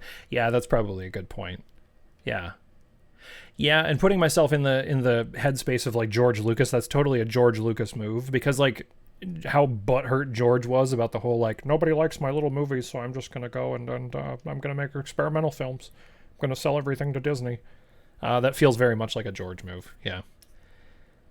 Jar Jar Binks is the Sith Lord. Changed my mind. Ooh, that's the play, Flex. Misa thinking, you some people gonna die? You got to think about it from the point of view of the senators. They didn't have many options, really, so they had to go with what they had. They didn't have the hindsight of the behind-the-scenes stuff that viewers got. Yeah, that's true. I mean, I think that was the point, Kerblet, right? Like, that's... In a better movie, I feel like that point probably would have carried through better, right? Because, yes, I think he was trying to make a statement on the slippery slope of fascism. It's just it wound up being in Star Wars Episodes 2 and 3, which were really, really bad movies. But, I mean, it's a fair point, and it's, you know, the stuff that we've been living in, you know, the times that we're living in, for sure.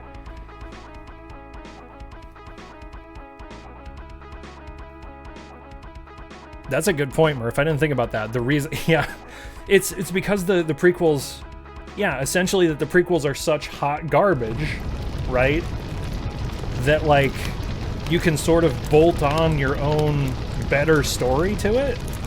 And so sort of people, like, working through it, they've just sort of, like, made it a better movie. Because they're like, well, actually, if you think about it, what the movie's trying to say.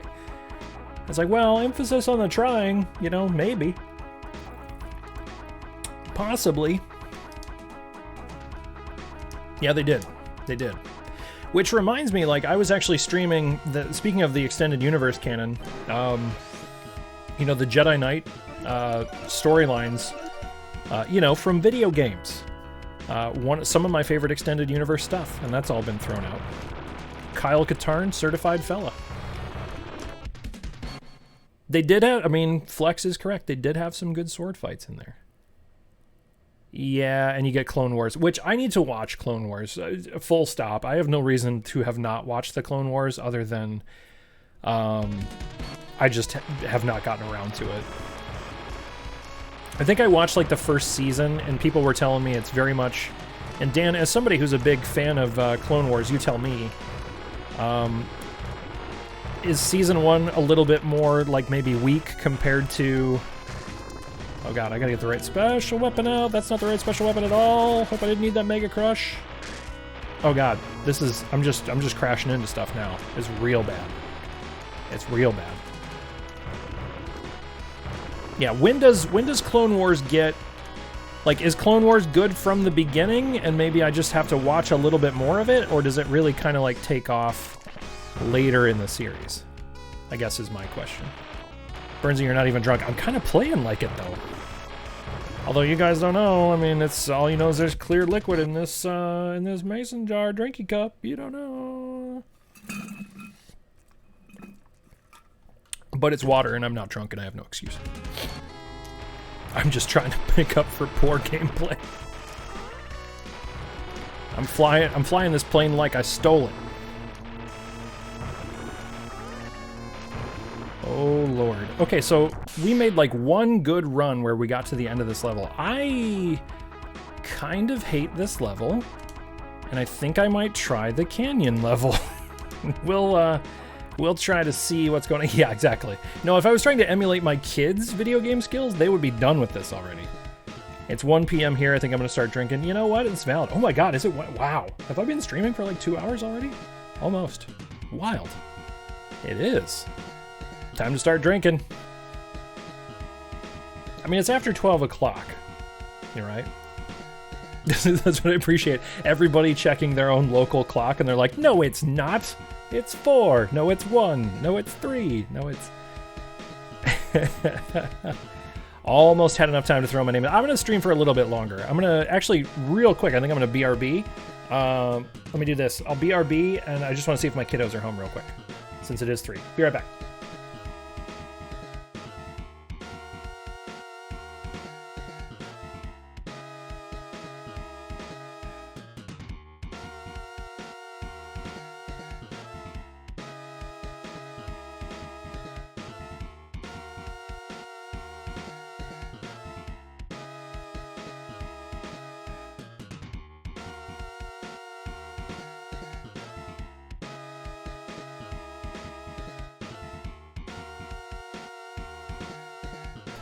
Dan, would that be the play? If you got in, would you immediately mutiny yourself? Like the ultimate points flex. It's like you get your name into the hat. I think, by the way, there may be a conspiracy to get other people to put your name into the hat, even if you don't have the points. I just want to say that Paul was around here the other day, and he was asking questions about, like... Yeah, exactly. Thank you for electing me. I resign immediately. He was asking questions about, like, well, can I vote for somebody else? Can I use my points? But can I pick someone else? I was like, yeah, that's valid. That's totally valid. Okay, that's what I wanted to know. Okay. Yeah, because it's not like... Okay, so that explains... Pseudoneck, that's exactly what I needed to hear. Because, like, Season 1, I was getting that vibe a little bit, right? Where it's like, this is fine. It's not bad. But it definitely felt like more cartoon. And then by the end of the run, doesn't it get pretty dark? Like, I guess are they doing, like, the Harry Potter thing? They figure that the kids are growing up with the show kind of deal? But, like, yeah. Okay, that puts it in context. Oh, Murph, do you, I might be interested in that viewing guide. Harry Potter strats. Harry Potter! I might be, if you've got a copy of that guide, zing it to me somewhere, if you would. Drop it in either the like my stream Discord, or just PM me or something. Yeah, I might have to check that out. Okay, sounds good. Okay, let's see if this level kicks us in the dick a little bit less hard. I'm not optimistic about it. When do we take damage from there? I disagree, video... Oh, that! Oh, the helicopters have, like, forward cannons. What the hell is this? That's not fair. Captain, they've adapted.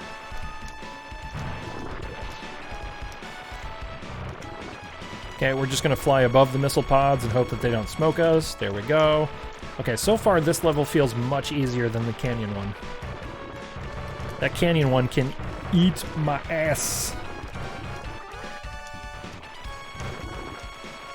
Also, I believe it may have been the 90s the last time I played this level. I don't think I've gotten this far in a good long while. Oh, no! Okay, this is the part where maybe now I'm sort of regretting not having the dude who... Oh, we're already at the boss fight. Oh, God. Okay. Okay. Okay. Huh. Huh. So, that answers my question there. Yeah, we gotta fight a blackbird. I mean, if we shoot this thing, it can just hit its turbojets and get out of here. Because it's the fastest plane that's ever been made. I have not been watching The Bad Batch, Murph, and so I think you've just answered a question that I had about it. You can apparently watch The Bad Batch and not have watched all of Clone Wars, I guess? Question mark? Does that sound right?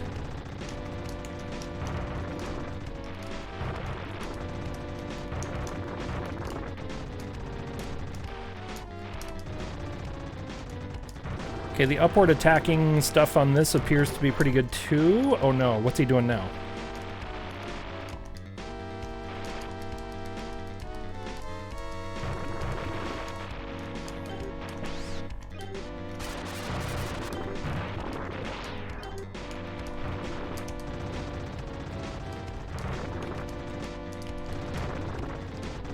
This gun pod is excellent, by the way. Please don't be in a perma-wreck. Oh, we did it! Whoa! Look at that! Okay. Okay, so it's just that cave level that can eat my whole ass. Alright, neat.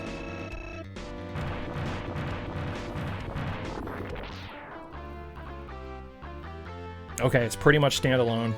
They made an appearance in a Clone Wars episode, but Yukio actually said he didn't like them in their Clone Wars arcs, but he loves them in their own show. Okay, okay.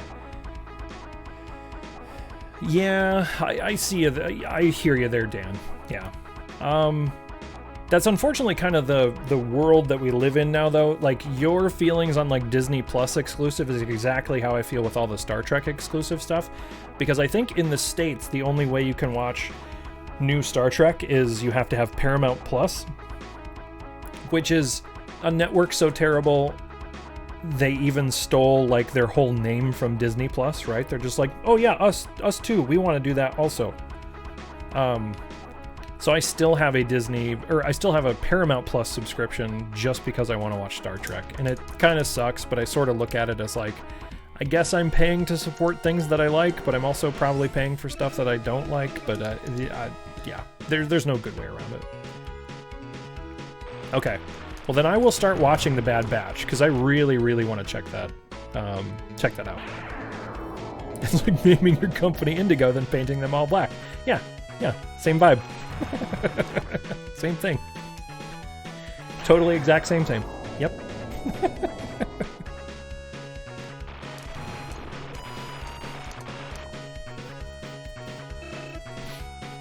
Well, and that's the other thing, Pseudo Nick, is like, so you've got Bad Batch, you've got Mandalorian, which I don't care what anybody says, Mandalorian made me like Star Wars again. I was in a pretty bad place after Episode 9, and like Mando just like turned that right around. Like it's just, oh man, it reminded me of like all of the things that Star Wars should and can be. And I was like, I felt like a kid again, like watching it. So for that alone, but then like you throw in like Bad Batch in there, and then you throw in, I want to see both WandaVision, and what else is on? Like, because I haven't had Disney Plus in a while, and so what just happened? I got $0 from that. Was I not supposed to blow something up? That was weird. That was really weird. Okay. And apparently Loki's very good too. So, you know, I would definitely be down for that too. So I think actually tonight I was going to re-up my Disney Plus subscription just because it's easier to probably watch the Star Wars movies on that platform. I think I've held off on paying for Disney Plus since the last season of Mando ended, but it's like, probably time. Okay, we need the up attack boy for this one too. All right, here we go.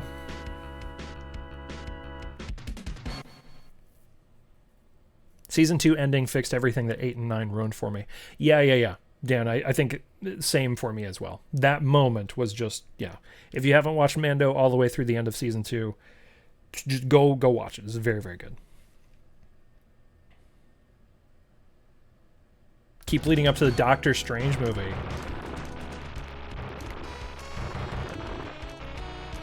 Yeah, Falcon, yeah. Oh yeah, I've kind of forgot about Falcon. Man, how upset do you think Netflix is watching the success of all those Marvel movies, or all those Marvel shows? Because Remember when they had a deal and they just like got that yoinked from them? Where they're like, and that Daredevil show was legit pretty good. And then Disney Plus was like, yes, so we're doing our own thing.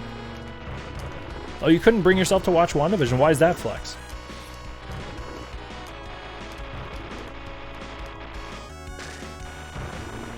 Was it just like a little bit too out there for you, or? I understand the premise is a little wild, but I'm kind of into that. But I'm like, when it comes to stuff that's like, you know, meta like that, you know, hook it into my veins. I'm there for that. I am exactly the audience for that type of thing. Oh shit.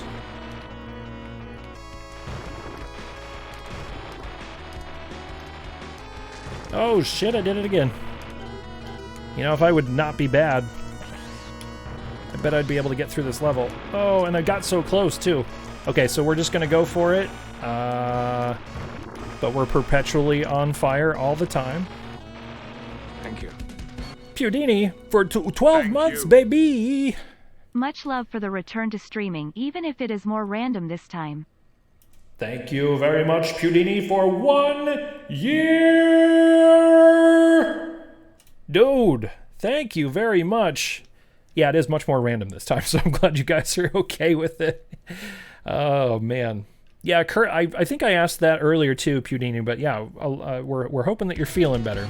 And particularly that you're getting some answers that you need. Yeah, this game is not easy. My whole point for streaming this today was I think I might make this like a regular thing until I get good enough to... Oh, how did I... Wait a minute. What just happened? I should not have lived through that. Oh, God. Okay, gun pod. Save me. Oh, boy. Oh, God. Oh, God. Okay. I promise I'm not ignoring chat, but right now I'm trying not to die horribly.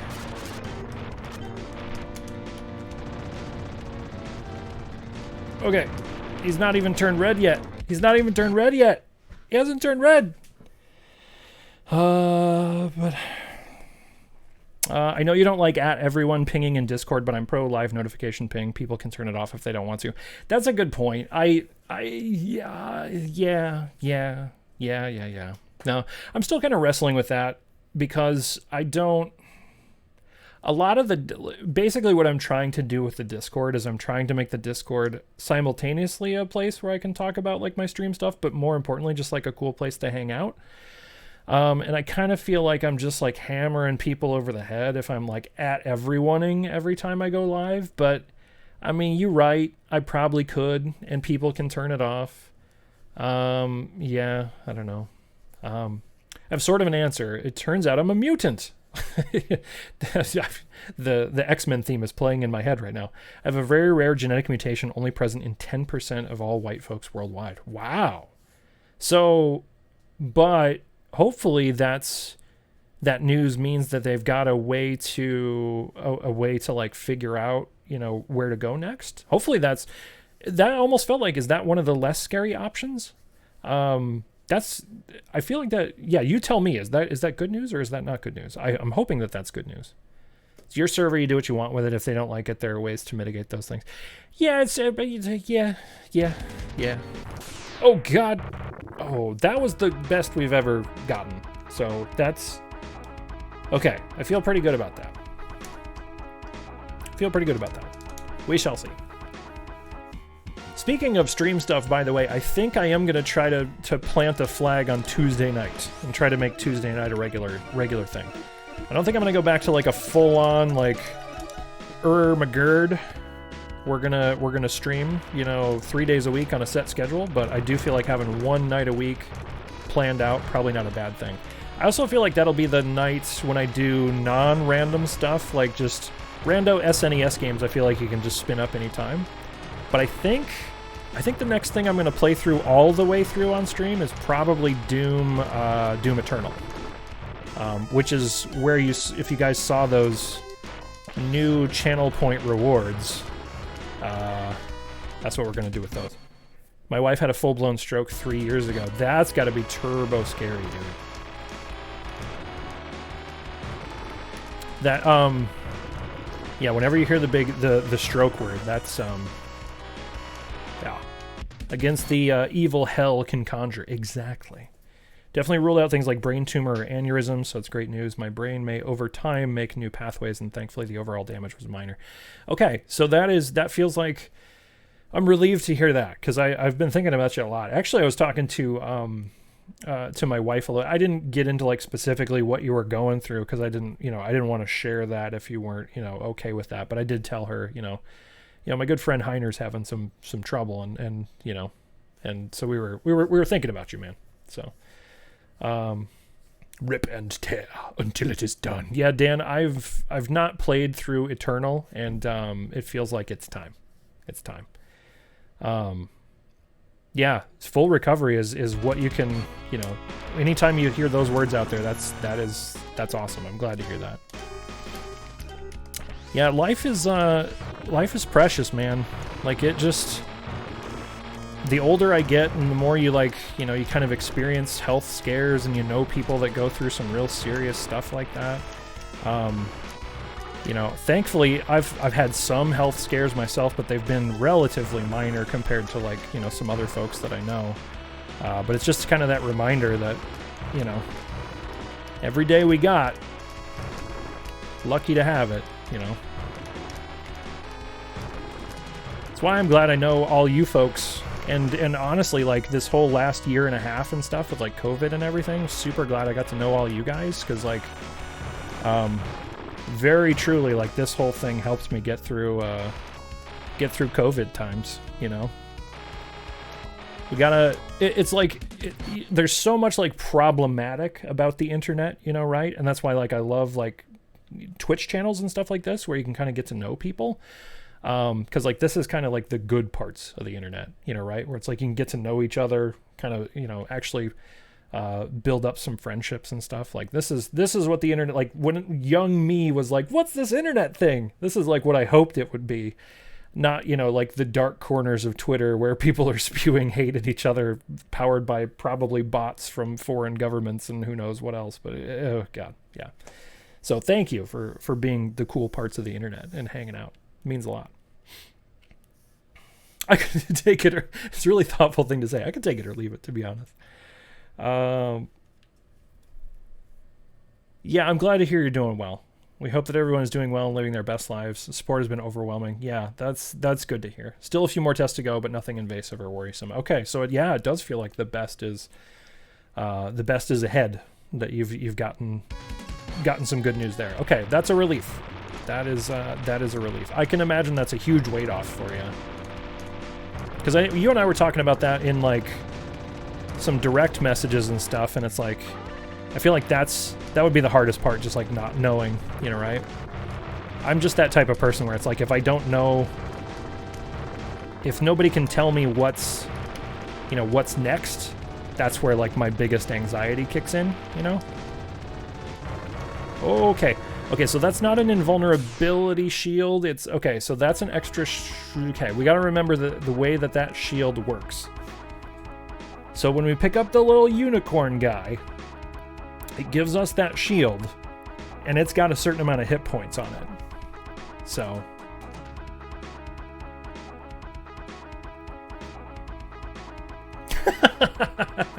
Dan, I didn't even realize that. Even though it is a legit problem. Oh yeah, for sure. Yeah, you hate that you can't say it, but it's it's kind of the problem, right? Bots from foreign governments are causing a real problem in modern society. Yeah, it's someone, and the way those bot farms work and stuff are so wild, but it nobody realized that the secret to hacking democracy was hacking grandma and grandpa, right? And the way that you do it is with weird bot farms and paying people to troll. It's yeah, but you sound totally tin hat. It's wild. It's wild. Oh, that's really cool. That's good news, Pudini. Nice. Yeah, huge win with her job this week, a 2 to 3 year project saving win. So it's kind of like, you know, exactly, you have to know misery to appreciate joy. What is that quote where it's like, you know, the pain that I feel now is the joy that I had before? Like, that's the deal. It's always the give and take. Yeah. That's like, professional win stuff is good stuff too. My wife actually just got like a big old promotion. Cause I work in public media, so it's a given that I'm never gonna make like, you know, Bezos bucks, and I'm okay with that because I like being able to go to work every day and feel like, oh, I'm doing something that's maybe positively contributing to society.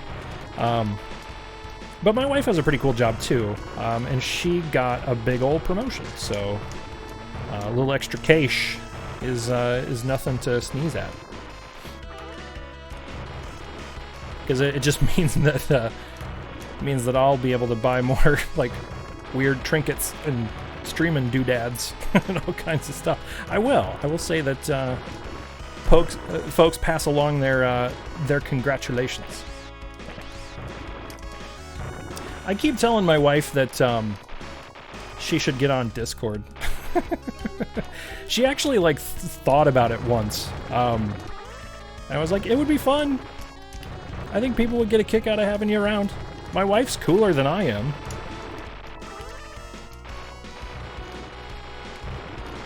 So I mean, it could only help. I definitely married up.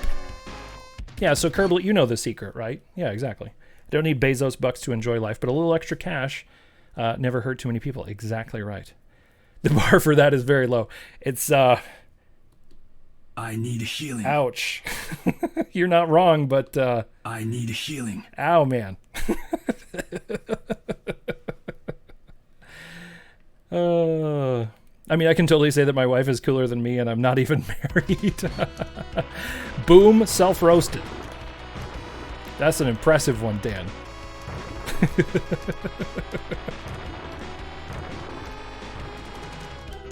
Oh no, I flew right into that one. What was I doing? Oh, I almost flew right into that one. Whew. Okay, we're gonna burn all these Phoenix missiles now because I don't want to take any more damage. Okay. Alright, gun pod at the ready. We gotta get... Okay, we gotta... You know what? I gotta take a clue from our good friend, Scuba Saul. He talks about meditating before stream, and he was talking about mindfulness the other day. He managed to clear Contra deathless the other day. The original NES Contra, and his chant was mindfulness. We gotta be mindful. Sorry, I'm taking my Force New World hiatus out on you. That's fine. It's it's fine. Big focus. Currently at work, but I have just over a half hour and freedom! You can do it, Curb. You can do it. Big focus, guy. Here we go. Here we go. All right, Burnsy, just do this the cool way. Repeat after me. I'm Big Boss, and nothing bad ever happens to me. Okay, here we go. Here we go. I'm Big Boss, and nothing bad ever happens to me. I'm Big Boss, and nothing bad ever happens to me. I'm Big Boss, and nothing bad ever happens to me. To me. Okay, we're going to try this. We're going to see how that goes. I believe. I actually have nothing to do at work today. Well, perfect. That's why we're here. We are here for you. Okay. This is it. This is it. Don't panic. Okay, get away from the flamethrower guy. Okay. I'm not even sure that gun pod is doing as much damage as I hope it's doing. Oh god, there's flamethrowers up here too. Can we blow those up? I don't know if we can blow those up. Oh no. Now I need the force field. I don't think we still have the force field over there. It's not looking great.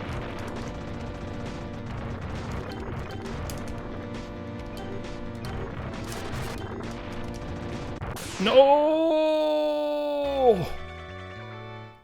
Oh! That's it. We done. Game over. Game over. Oh. That's about as far as I've gotten in a while. Yep, we did it. I did the one thing that people have been trying to do forever. I actually disbanded the UN. Okay, so now here's the question. Do we... what do we do now? I've got a little bit more time. I kind of want to show you guys another game I've been thinking about streaming. If you guys are into just checking out something here real quick. I'm not going to get into Doom Eternal yet, but I do have another thought of like something to play. So give me 1 second here. The old Samus Amiibos. So we got that one.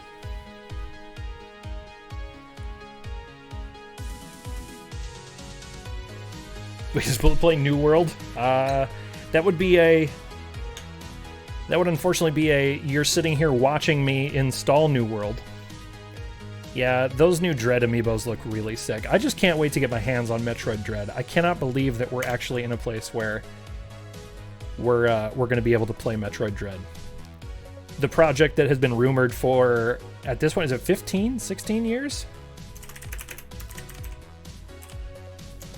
Okay, let's see. What's the title here? We're going to play a little... we're going to play a game called Ghost Runner here for a little bit. I'm just curious if this is a game that I can both play and stream. I'm trying to think of a good title for a game where we play Synthwave Runner. There we go.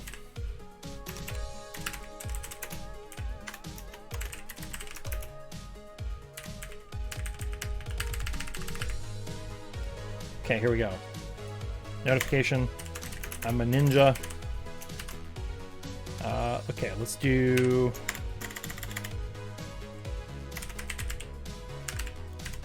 Ghost Runner.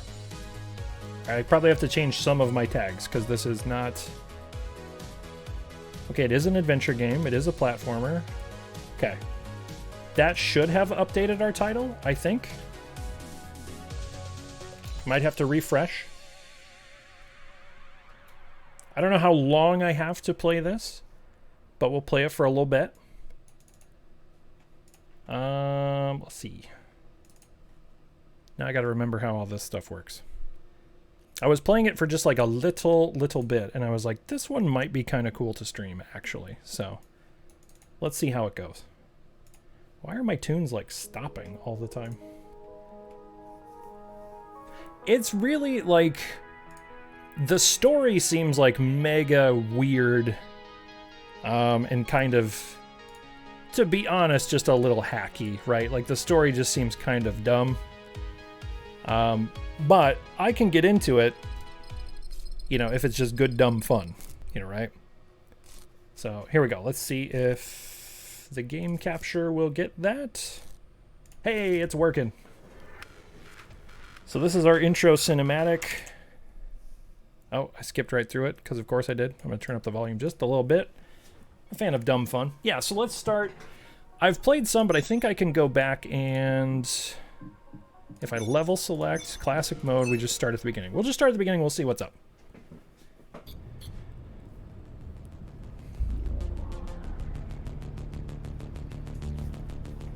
You're alive. Can you hear me? You're alive. They're already looking for you.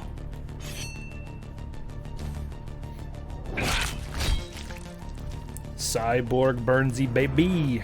That guy got wrecked. Relax. I need healing. Your implants are still adjusting to the software. I'm in a prison. I can calibrate only your basic protocols from in here. It'll have to suffice for now. Okay. So the whole premise here is that you're this dude who literally, like, the scene that we just saw, I believe we're just waking up. So you have no idea who you are. Spotted at Metro Station. Yeah, we're basically Genji. This is bad. Exactly. You'll have to fight your way out of here. The air ducts lead to another sector. Blech. Oh, we got both legs. All right. I Lieutenant Dan'd him. Lieutenant Dan. You got no legs, Lieutenant Dan. Your software is a mess. I've rebooted your acceleration module. You should be able to squeeze through that turbine. Okay, so this is where we use our shift ability, which is like, so it says press shift while moving to dash, and hope that we don't get killed by this big fan. So, whoop, You can there we use go. acceleration while in the air. And we do this to make it to that ledge. So it's all wall running, dashing, stabbing. I believe if you get shot once, you're just dead. The trespasser is in the air ducts. Careful now. They'll be waiting for you. Initiating the sensory boost. Well done, but you won't last long in this state. You have to get me out of prison so I can get your software in order. I'm being held outside this dome zone. Okay, so yeah, the whole premise of this game is basically it's like there's no health bar. So up here in the corner where my head is, it's like, let's see if I can turn my, well, here it says whisper in your head, free whisper from his cell. But like that's all I have for a HUD is just that. And then in the lower left-hand corner, I've got like abilities and stuff. But there's literally no health bar. And I am bringing a sword to a gunfight. Yeah, absolutely. So you're this cyber ninja dude, and you can dodge bullets. Whoop! And then see if you take a hit, that's what happens. You're just dead. So it's very, very, very checkpoint based.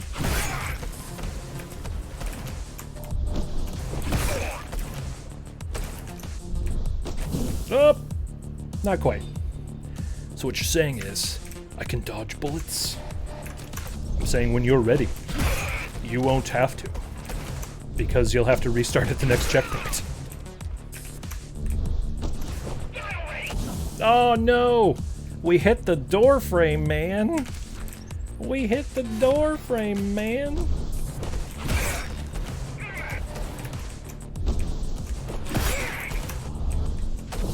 Oh, that guy.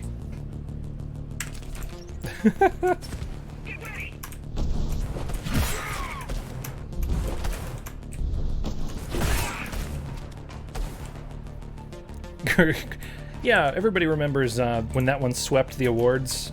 Jeff Keighley's the Games Fest award, right? To get out in the You know, door frame. If you can dodge machine gun fire, you can dodge a ball. Proceeds to be cut down by machine gun fire. Exactly. Use the surfaces to your advantage. Slide to gain speed. These sewers.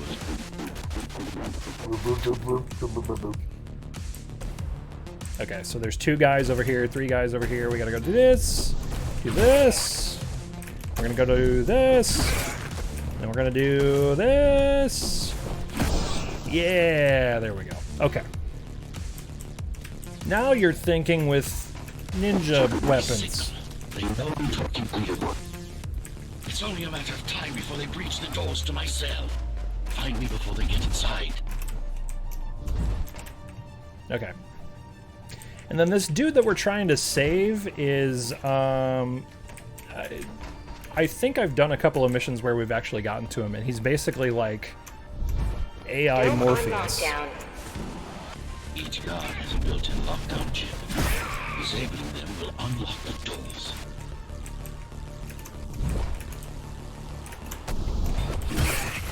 Tenants found outside their homes will be... Oh, nope. I knew the second that I got into that was going to be bad. So when you jump and then you do the dodge, you can actually go like side to side, like left and right and stuff, which is kind of wild. Because that's primarily what I'm using to like dodge these bullets, but it's a timing thing. Tenants found outside As you can their homes see will when be they're charging their considered gun part of up. the rebel forces and treated as such.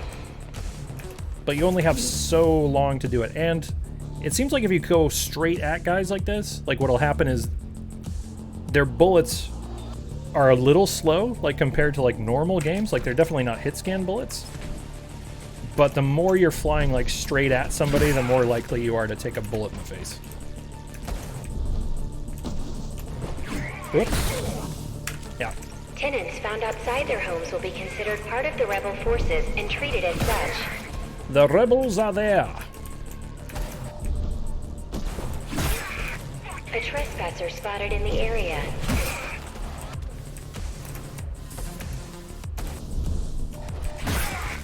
Okay. But I'm pretty sure I picked this game up on a Steam sale, like, I don't know, probably the last Steam summer sale. And I've been looking for an excuse to play it, and I thought, maybe this might be a fun one to play on stream. But you guys tell me, this could also easily be one that I'm just playing solo. But there's like periods of like real frantic activity like that, and then there are moments where you're just kind of like running and platforming. So, oh, I didn't even think about that, damn, but they do look a lot like Soldier 76. Wow. Wow. And today, just this morning, I was tweeting a lot of anti-Blizzard stuff, so this is perfect. I'm a murderous Genji, taking out all my frustration on Soldier 76. Yeah, I did not even realize how much they looked like Soldier 76. And then at the end, it shames you with how many deaths you took. Screw you, Blizzard!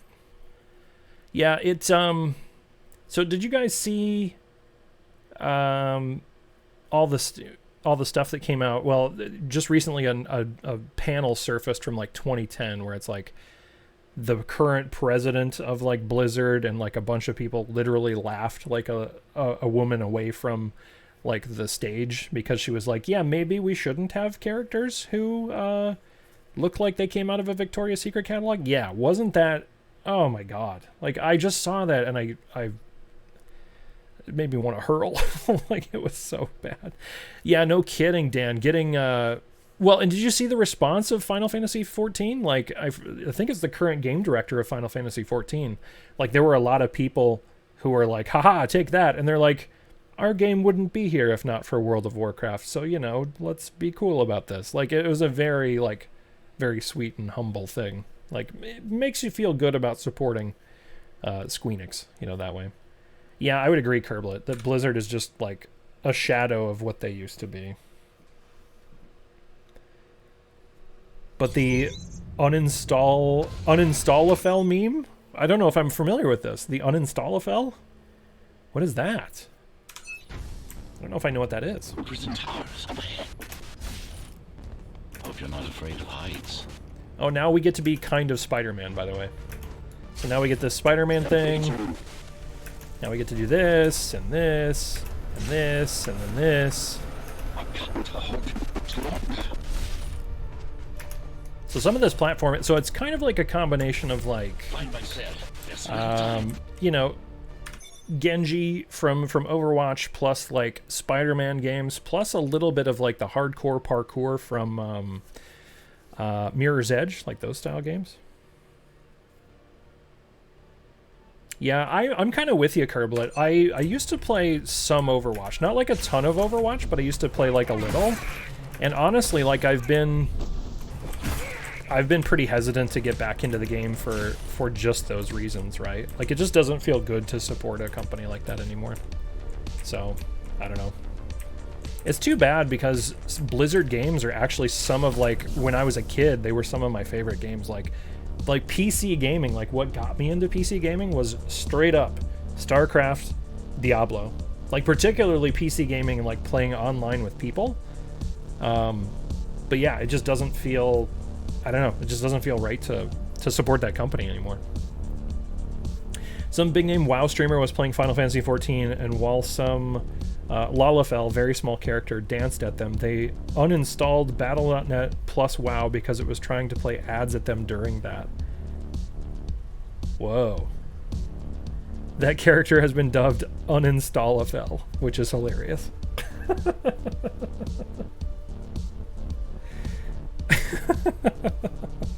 That's pretty incredible. So that person moved basically to Final Fantasy XIV? That's the kind of PR that you don't want to get. Oh god. Prisoner termination protocol initiated. Wait, how did I get all the way over here?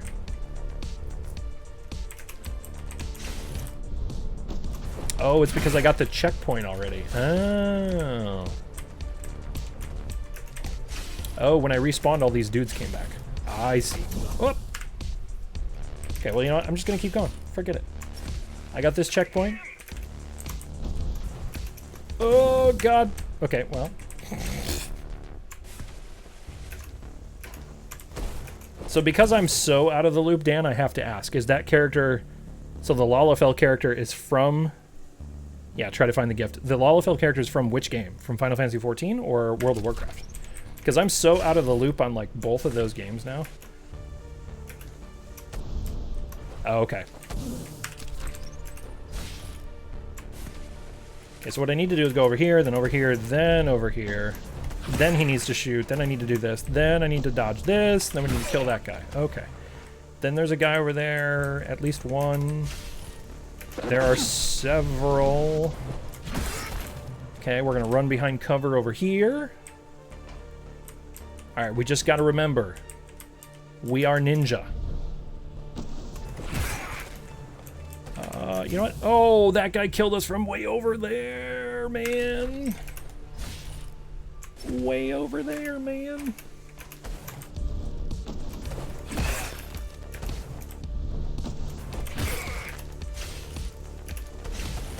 Okay. We're going to do this. We're going to run back behind here again. And I believe this gate is closed here because there's still bad dudes to kill.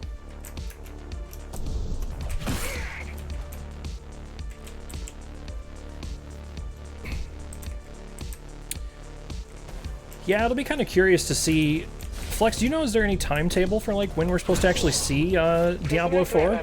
Extremely high. Because I'll be honest, like Diablo 3 is actually a game that I didn't really play a ton of. Because it launched and then it was kind of in a weird spot, and then everything that I've heard from people who like really got into Diablo 3 was it was really good after they patched it a bunch, because like they basically had to completely remove the real world auction house before they actually had something on their hands that was like worthwhile, you know, because that real world auction house definitely like screwed everything up for a while.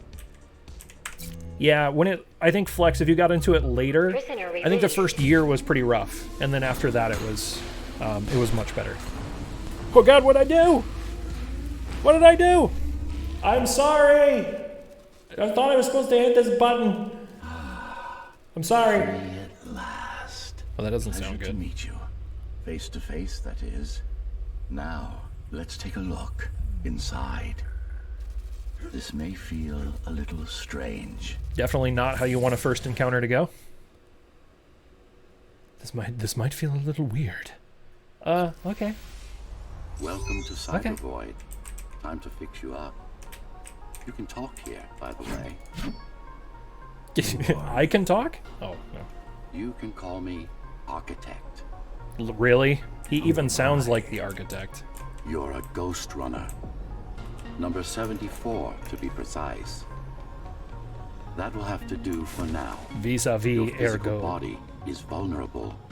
Time runs slower here, but we should still hurry. Just keep moving. Oh, I don't have a will shift take care of ability. your Oh, well, recalibration. okay. That's good to know. Yeah, that's always been kind of the one thing that Diablo had going, Flex, was like, you know, the RNG level creation. Okay, Murph, this is a safe space. You complain about whatever you want to complain about, my good man.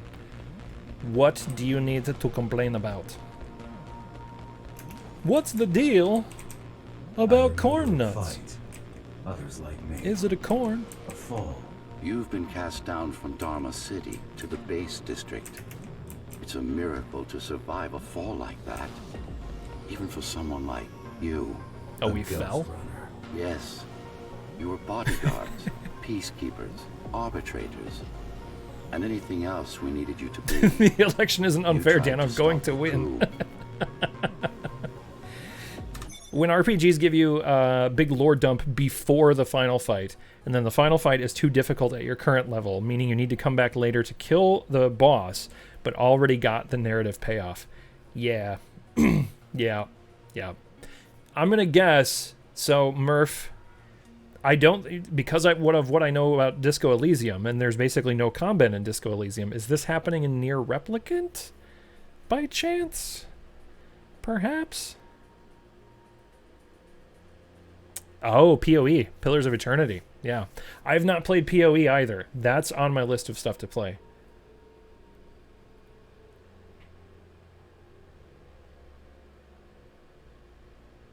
Yeah, so Flex, you might have missed that. But yes, Murph is officially... His name is in the hat. We're talking to candidate Murph. Whoa, this guy's creepy looking. Look at this dude.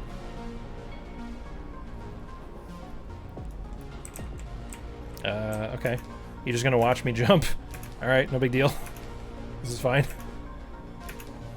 Kind of freaking me out. Just spent 40 minutes trying the final boss fight to realize that there's no way I can do it without leveling up a bit. Yeah. There was a woman. The name is Mara, or the Keymaster, Mara Jade? as she calls herself now. Wait a minute. This game has both the architect from The Matrix and it has the Keymaster from Ghostbusters. Wait a minute. It has a Keymaster from Ghostbusters and we're the Ghost Runner. Dan. We have to 20 years bust ago, every she ghost. stood against me. It was you I was trying to save. You failed. I died. My body did anyway. Thanks that to why the you're a precautions Cyberman? I had taken, I'm still here.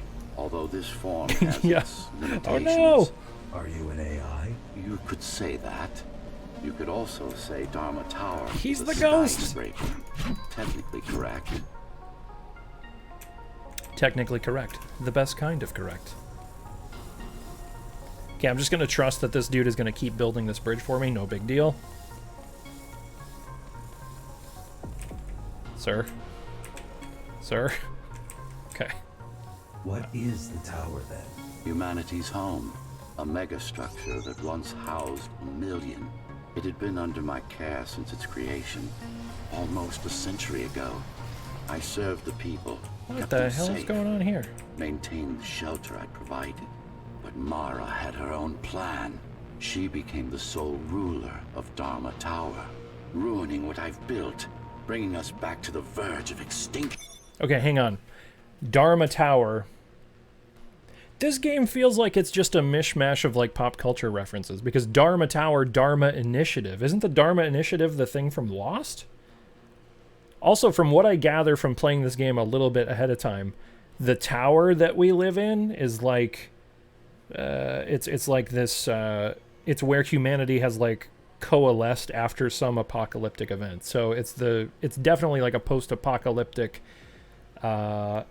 you know, cyberpunk style thing. KV's back. Somebody made bank selling bad guy uniforms. Yeah. Look at this. Get all these bad guy uniforms. KV, how was the lawn mowing? Did you get mission accomplished? Welcome back. Good to see you again. Yeah, we switched from Super Nintendo. We had a pretty good run in UN Squadron, to be honest. Probably going to play more of that on stream because it was pretty fun. But I don't know how much time I have left, so I wanted to play this funky Cyber Ninja game that I have called Ghost Runner. I think I spelled synthwave correct. Synthwave Runner. Why can't this place be normal? Oh, it's perfectly normal. Why can't this It's place you be that have normal? become incompatible. You did it. That's all that matters, Incompetent KV. Mission repairs accomplished. You were subjected to made you divergent. You no longer function like a ghost runner is supposed to. But we'll change that.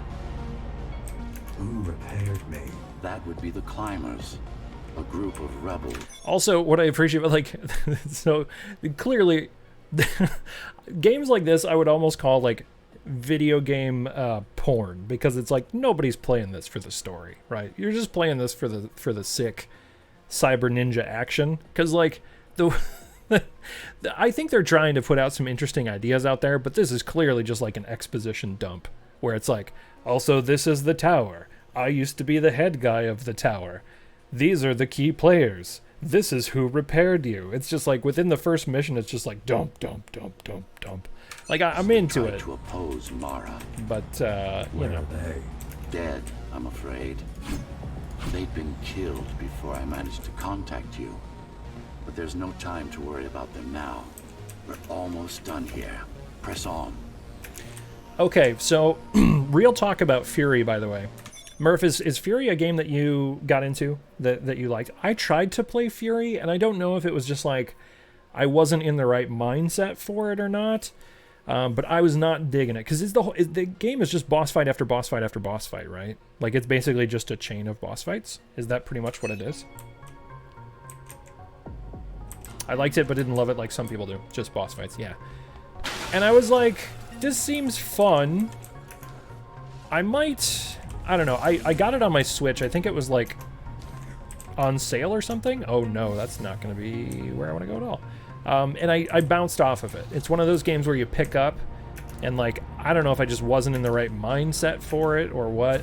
I'm not going to say it's a bad game by any stretch. I was just going to say, like, I couldn't get into it. I might have to try that again. Who was she? What the hell is this? A dear friend, a trusted partner, brilliant scientist. Who is she now is the question you should be asking. And you wouldn't like the answer. No one among the people of Dharma Tower would. Yeah, who made that game, Dan? I didn't realize that studio had another game out. And you will get them. For now, trust me. The Keymaster is your enemy and a tyrant.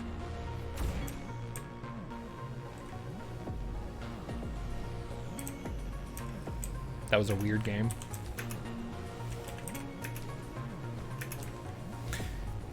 The Game Bakers. So the reason that I like glommed onto Fury as like a thing that I wanted to try was generally I tend to agree with Dunkey, with Video Game Dunkey, and he was like all about that game. I want to say that the first time that I really like heard about it was in one of his like year in review style games, or year in review style videos, and I put it on my wish list. I think I bought it when it was on sale. Of course, to be able to do that, you'll have to relearn a few things and tweak your performance.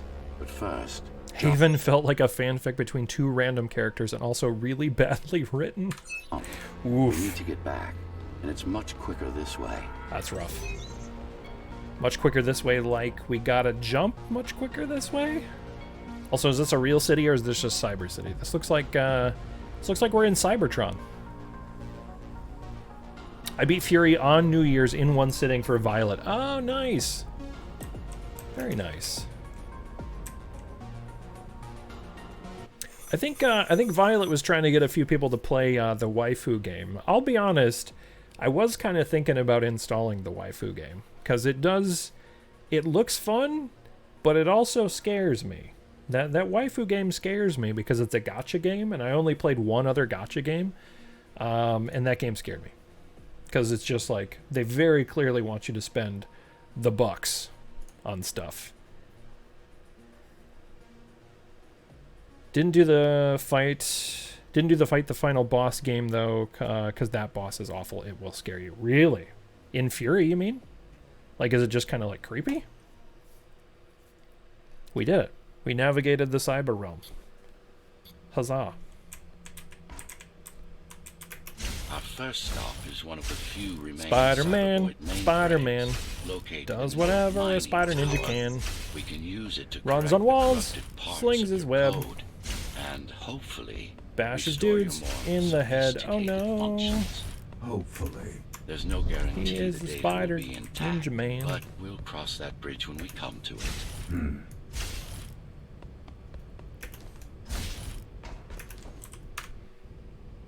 Fatal error? Oh no. It literally, the game just popped up with a UE4 Ghost Runner game has crashed and will is the name of the window, and then it says fatal error. Wah wah. Wah wah. Hey guys, we talking about Genshin? Because I think Burnsy was talking about Genshin. I have so many things to say about Genshin. Oh my god, Genshin. Okay, what do you have to say about Genshin, Kerblet? I am interested in what you have to say about Genshin. Genshin! That is all. Okay, fair enough. Okay, that was weird. Let's see if... I think we started clean at the new level, so we shouldn't have lost a checkpoint. Should we see if we can glean any story from this here cutscene? I don't think I've ever actually watched it. Guys, that's what we're supposed to look like. Weeb game, we weebin'. Yeah, yeah. The waifu game is definitely the weeb game. A dumpster fire, a funeral pyro. Yeah, yeah, exactly. It's just...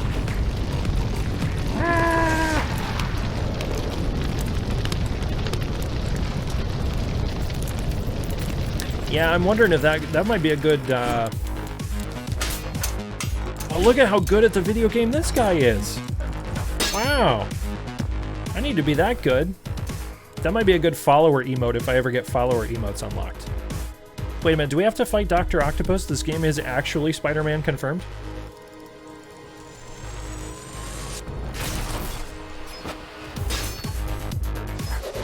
I will say, though, everything in this game does look pretty cool. Like, they definitely nailed the visuals of this game. Enough! Oh, uh-oh. I'll handle things from here on. I need a healing.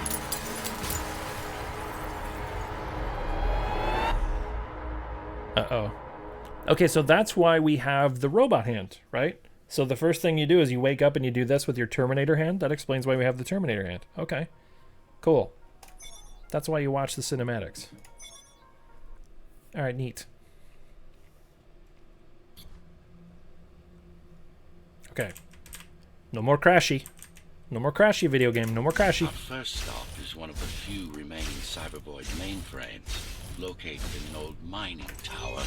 We can use it to correct the corrupted parts of your code, and hopefully restore your more sophisticated functions.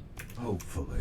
There's no guarantee the data Dude, will be intact. well, that's what I'm trying not to do, Flex. I'm trying not to fall into that gotcha trap. All right, cool. Thanks for hanging out, Dan. Come to it. Catch you later, my friend.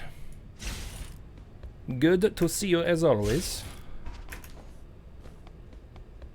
Catch you round. Yeah, Flex, did you have you fallen personally into the that there gotcha trap? Because I've heard people say it's bad. I didn't get like super deep into it, but I definitely played a gotcha game on mobile, and it was not pretty. Chaos the rebels caused, it's going to be troublesome. Also, Pseudonick, just apologize ahead of time if I wind up playing the gotcha waifu game and not the Jeff Bezos MMO game. Oh, a Dragon Ball game. Yeah, yeah. So see, mine was a Final Fantasy game, and since I love Final Fantasy, like, it was a Final Fantasy plus gotcha, and it's just like, you love all these characters from Final Fantasy, don't you? And I'm like, yeah, I do. I love all those characters from Final Fantasy. It's like, do you want to drop a bunch of cash on it? I was like, I mean, I kind of do, but I kind of don't. I'm afraid I can't. It was very predatory. Cybervoid Remnant is the only medium I can interact with. I will be able to help you with your upgrades once we find the mainframe. Apart from that, just think of me as a voice in your head, one that you should listen to if you want to stay alive. There's too much talking in my stabby robot game. My stabby robo ninja game.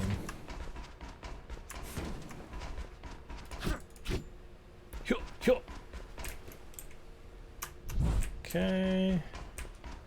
And should be able to do one of these. There we go. Okay. Whew. This is Zoe Avila of the Climbers Rebellion. If there's anybody alive out there, please respond. Oh no. Okay. Whoa. You said they That's were close. dead. They are, except for her, it seems. No one will answer this broadcast.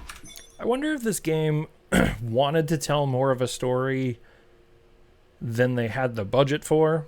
Because, like, I guess I'm not advocating that these all should be cutscenes, but the cutscene that they made was pretty cool. And, like, having this dialogue just constantly in your ear is, like... Trust me, I don't know. I keep track of any potential assets. It's not super compelling, I guess. And a single, desperate survivor is no asset. I feel like this all would have been better served with, like, just the thumping soundtrack, you know? The Keymaster Guard is patrolling the area. Like, listening to this dude just talk is like, yeah, okay. Can they use it? No, but they can destroy it, like they did to most of the Cybervoid hardware. Also Cybervoid hardware. I'm sorry. This is a serious game. It's telling a serious story. I gotta seriously pay attention. This is Zoe Avila of the Climbers. Please. Can anybody hear me? Anybody? This is Ghost Runner. The Ghost Runner? Jack? You're awake! Yes.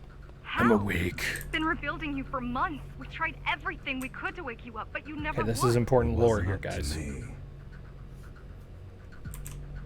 Oh, and then it just stops. Yeah, the pacing of the lore is also mega weird.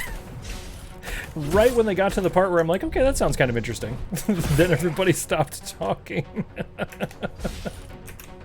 Okay, cool enough, I guess. Oh, no. How am I alive? What just happened? I don't think I'm supposed to be down here. Freedom! Freedom! Yeah, except now I'm probably gonna have to die. I don't think there's any way to get back up there from here. I'm definitely not supposed to be down here at all. All right, cool. Enjoy D&D, Kerblet. That sounds fun. Thanks for dropping by, my friend. We'll see you around. Oh, I can get back up. I'm the best video game player that's ever video gamed. I'm the best. I'm the best. I'm the best. I'm the best. I'm the best. Although, you know, maybe if I were the best, I wouldn't have actually fallen down there in the first place. But you know what? It's fine. Oh, I should have ninja'd that. Okay, you're dead. And you're dead. Okay. Whew. There we go. So, for record keeping, I was down there on that little dealy there. Definitely should not have been able to get back up here, but we did. But we did. Somehow, we did it. And now we're going to press this button. We're going to switch this around.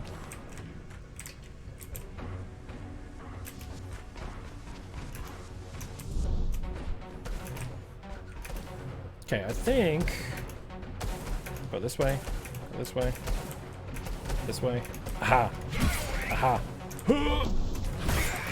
Dunzo. I believe there's... Oh, I thought there were 3, but I think there might actually be 4?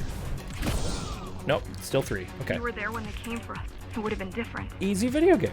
We might have had a chance. What are you going to do?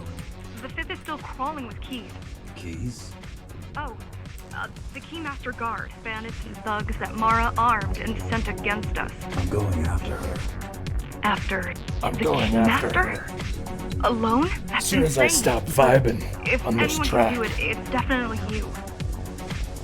He's talking in like... The Ghost Runner is definitely trying to pull off a Batman-style vibe here. I'm just saying. He's definitely doing his discount Nolan Batman.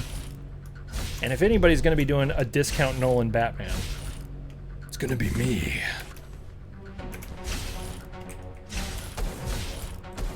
Okay, let's go get this thing.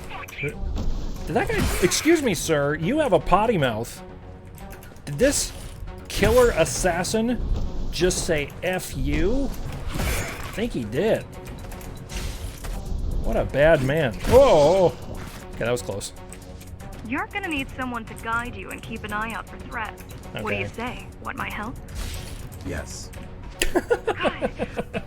One last I thing. need to move to a safer location. One last thing on the way out. Hail Hydrate! Thank you, Kerblet. Much appreciated. Enjoy D&D, my good man. Hook up to the network. I'll contact you once I scrounge up some gear. And Zoe out. actually, I think I hear my kiddos home. So I think that might actually do it for me as well. I think I probably better go see what the kiddos are doing. So, put on some jams here real quick.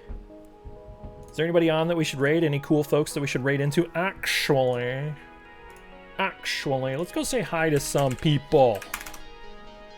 Any friendos on or available? Anybody have some suggestions to throw out there? We can see if anybody else is... Let's raid into somebody... I don't know if anybody's playing this. Actually... I got nothing? Yeah, I got nothing too. This is like the perfect time to be on. You know what? I haven't raided into Stock Nest Monster in a while. Stock Nest runs a pretty cool stream. I haven't hung out there as much as I would like to. Let's go right into Stock Nest Monster. He's, I believe, playing Earthworm Jim, perhaps? Stock Nest is good, people. Yeah. So if you're trying to get them channel points, let's go right into Stock Nest Monster. Guys, thanks for hanging out today on a completely, totally rando daytime stream. It was good to see all you guys. I'll be around. I don't know if I'm going to stream again before Tuesday night, the Tuesday night 7 p.m. stream, but Tuesday night 7 p.m. it's on. I don't know if we're going to play more Super Nintendo. I think actually we'll probably start Doom Eternal. So I think that's what we're going to do. But for now, we're going to raid into our good friend Stock. Get some of them free channel points. You can save up for the Mutiny. You can save up for turning up the difficulty on me and trolling. You can save up for whatever you want. But I will be back on Tuesday, 7 p.m. for sure. Maybe a surprise stream before then. Vote Murph on the way out. Good plug there, Murph. By the way, vote Murph 2021. Later, guys. Good to see you. Take care.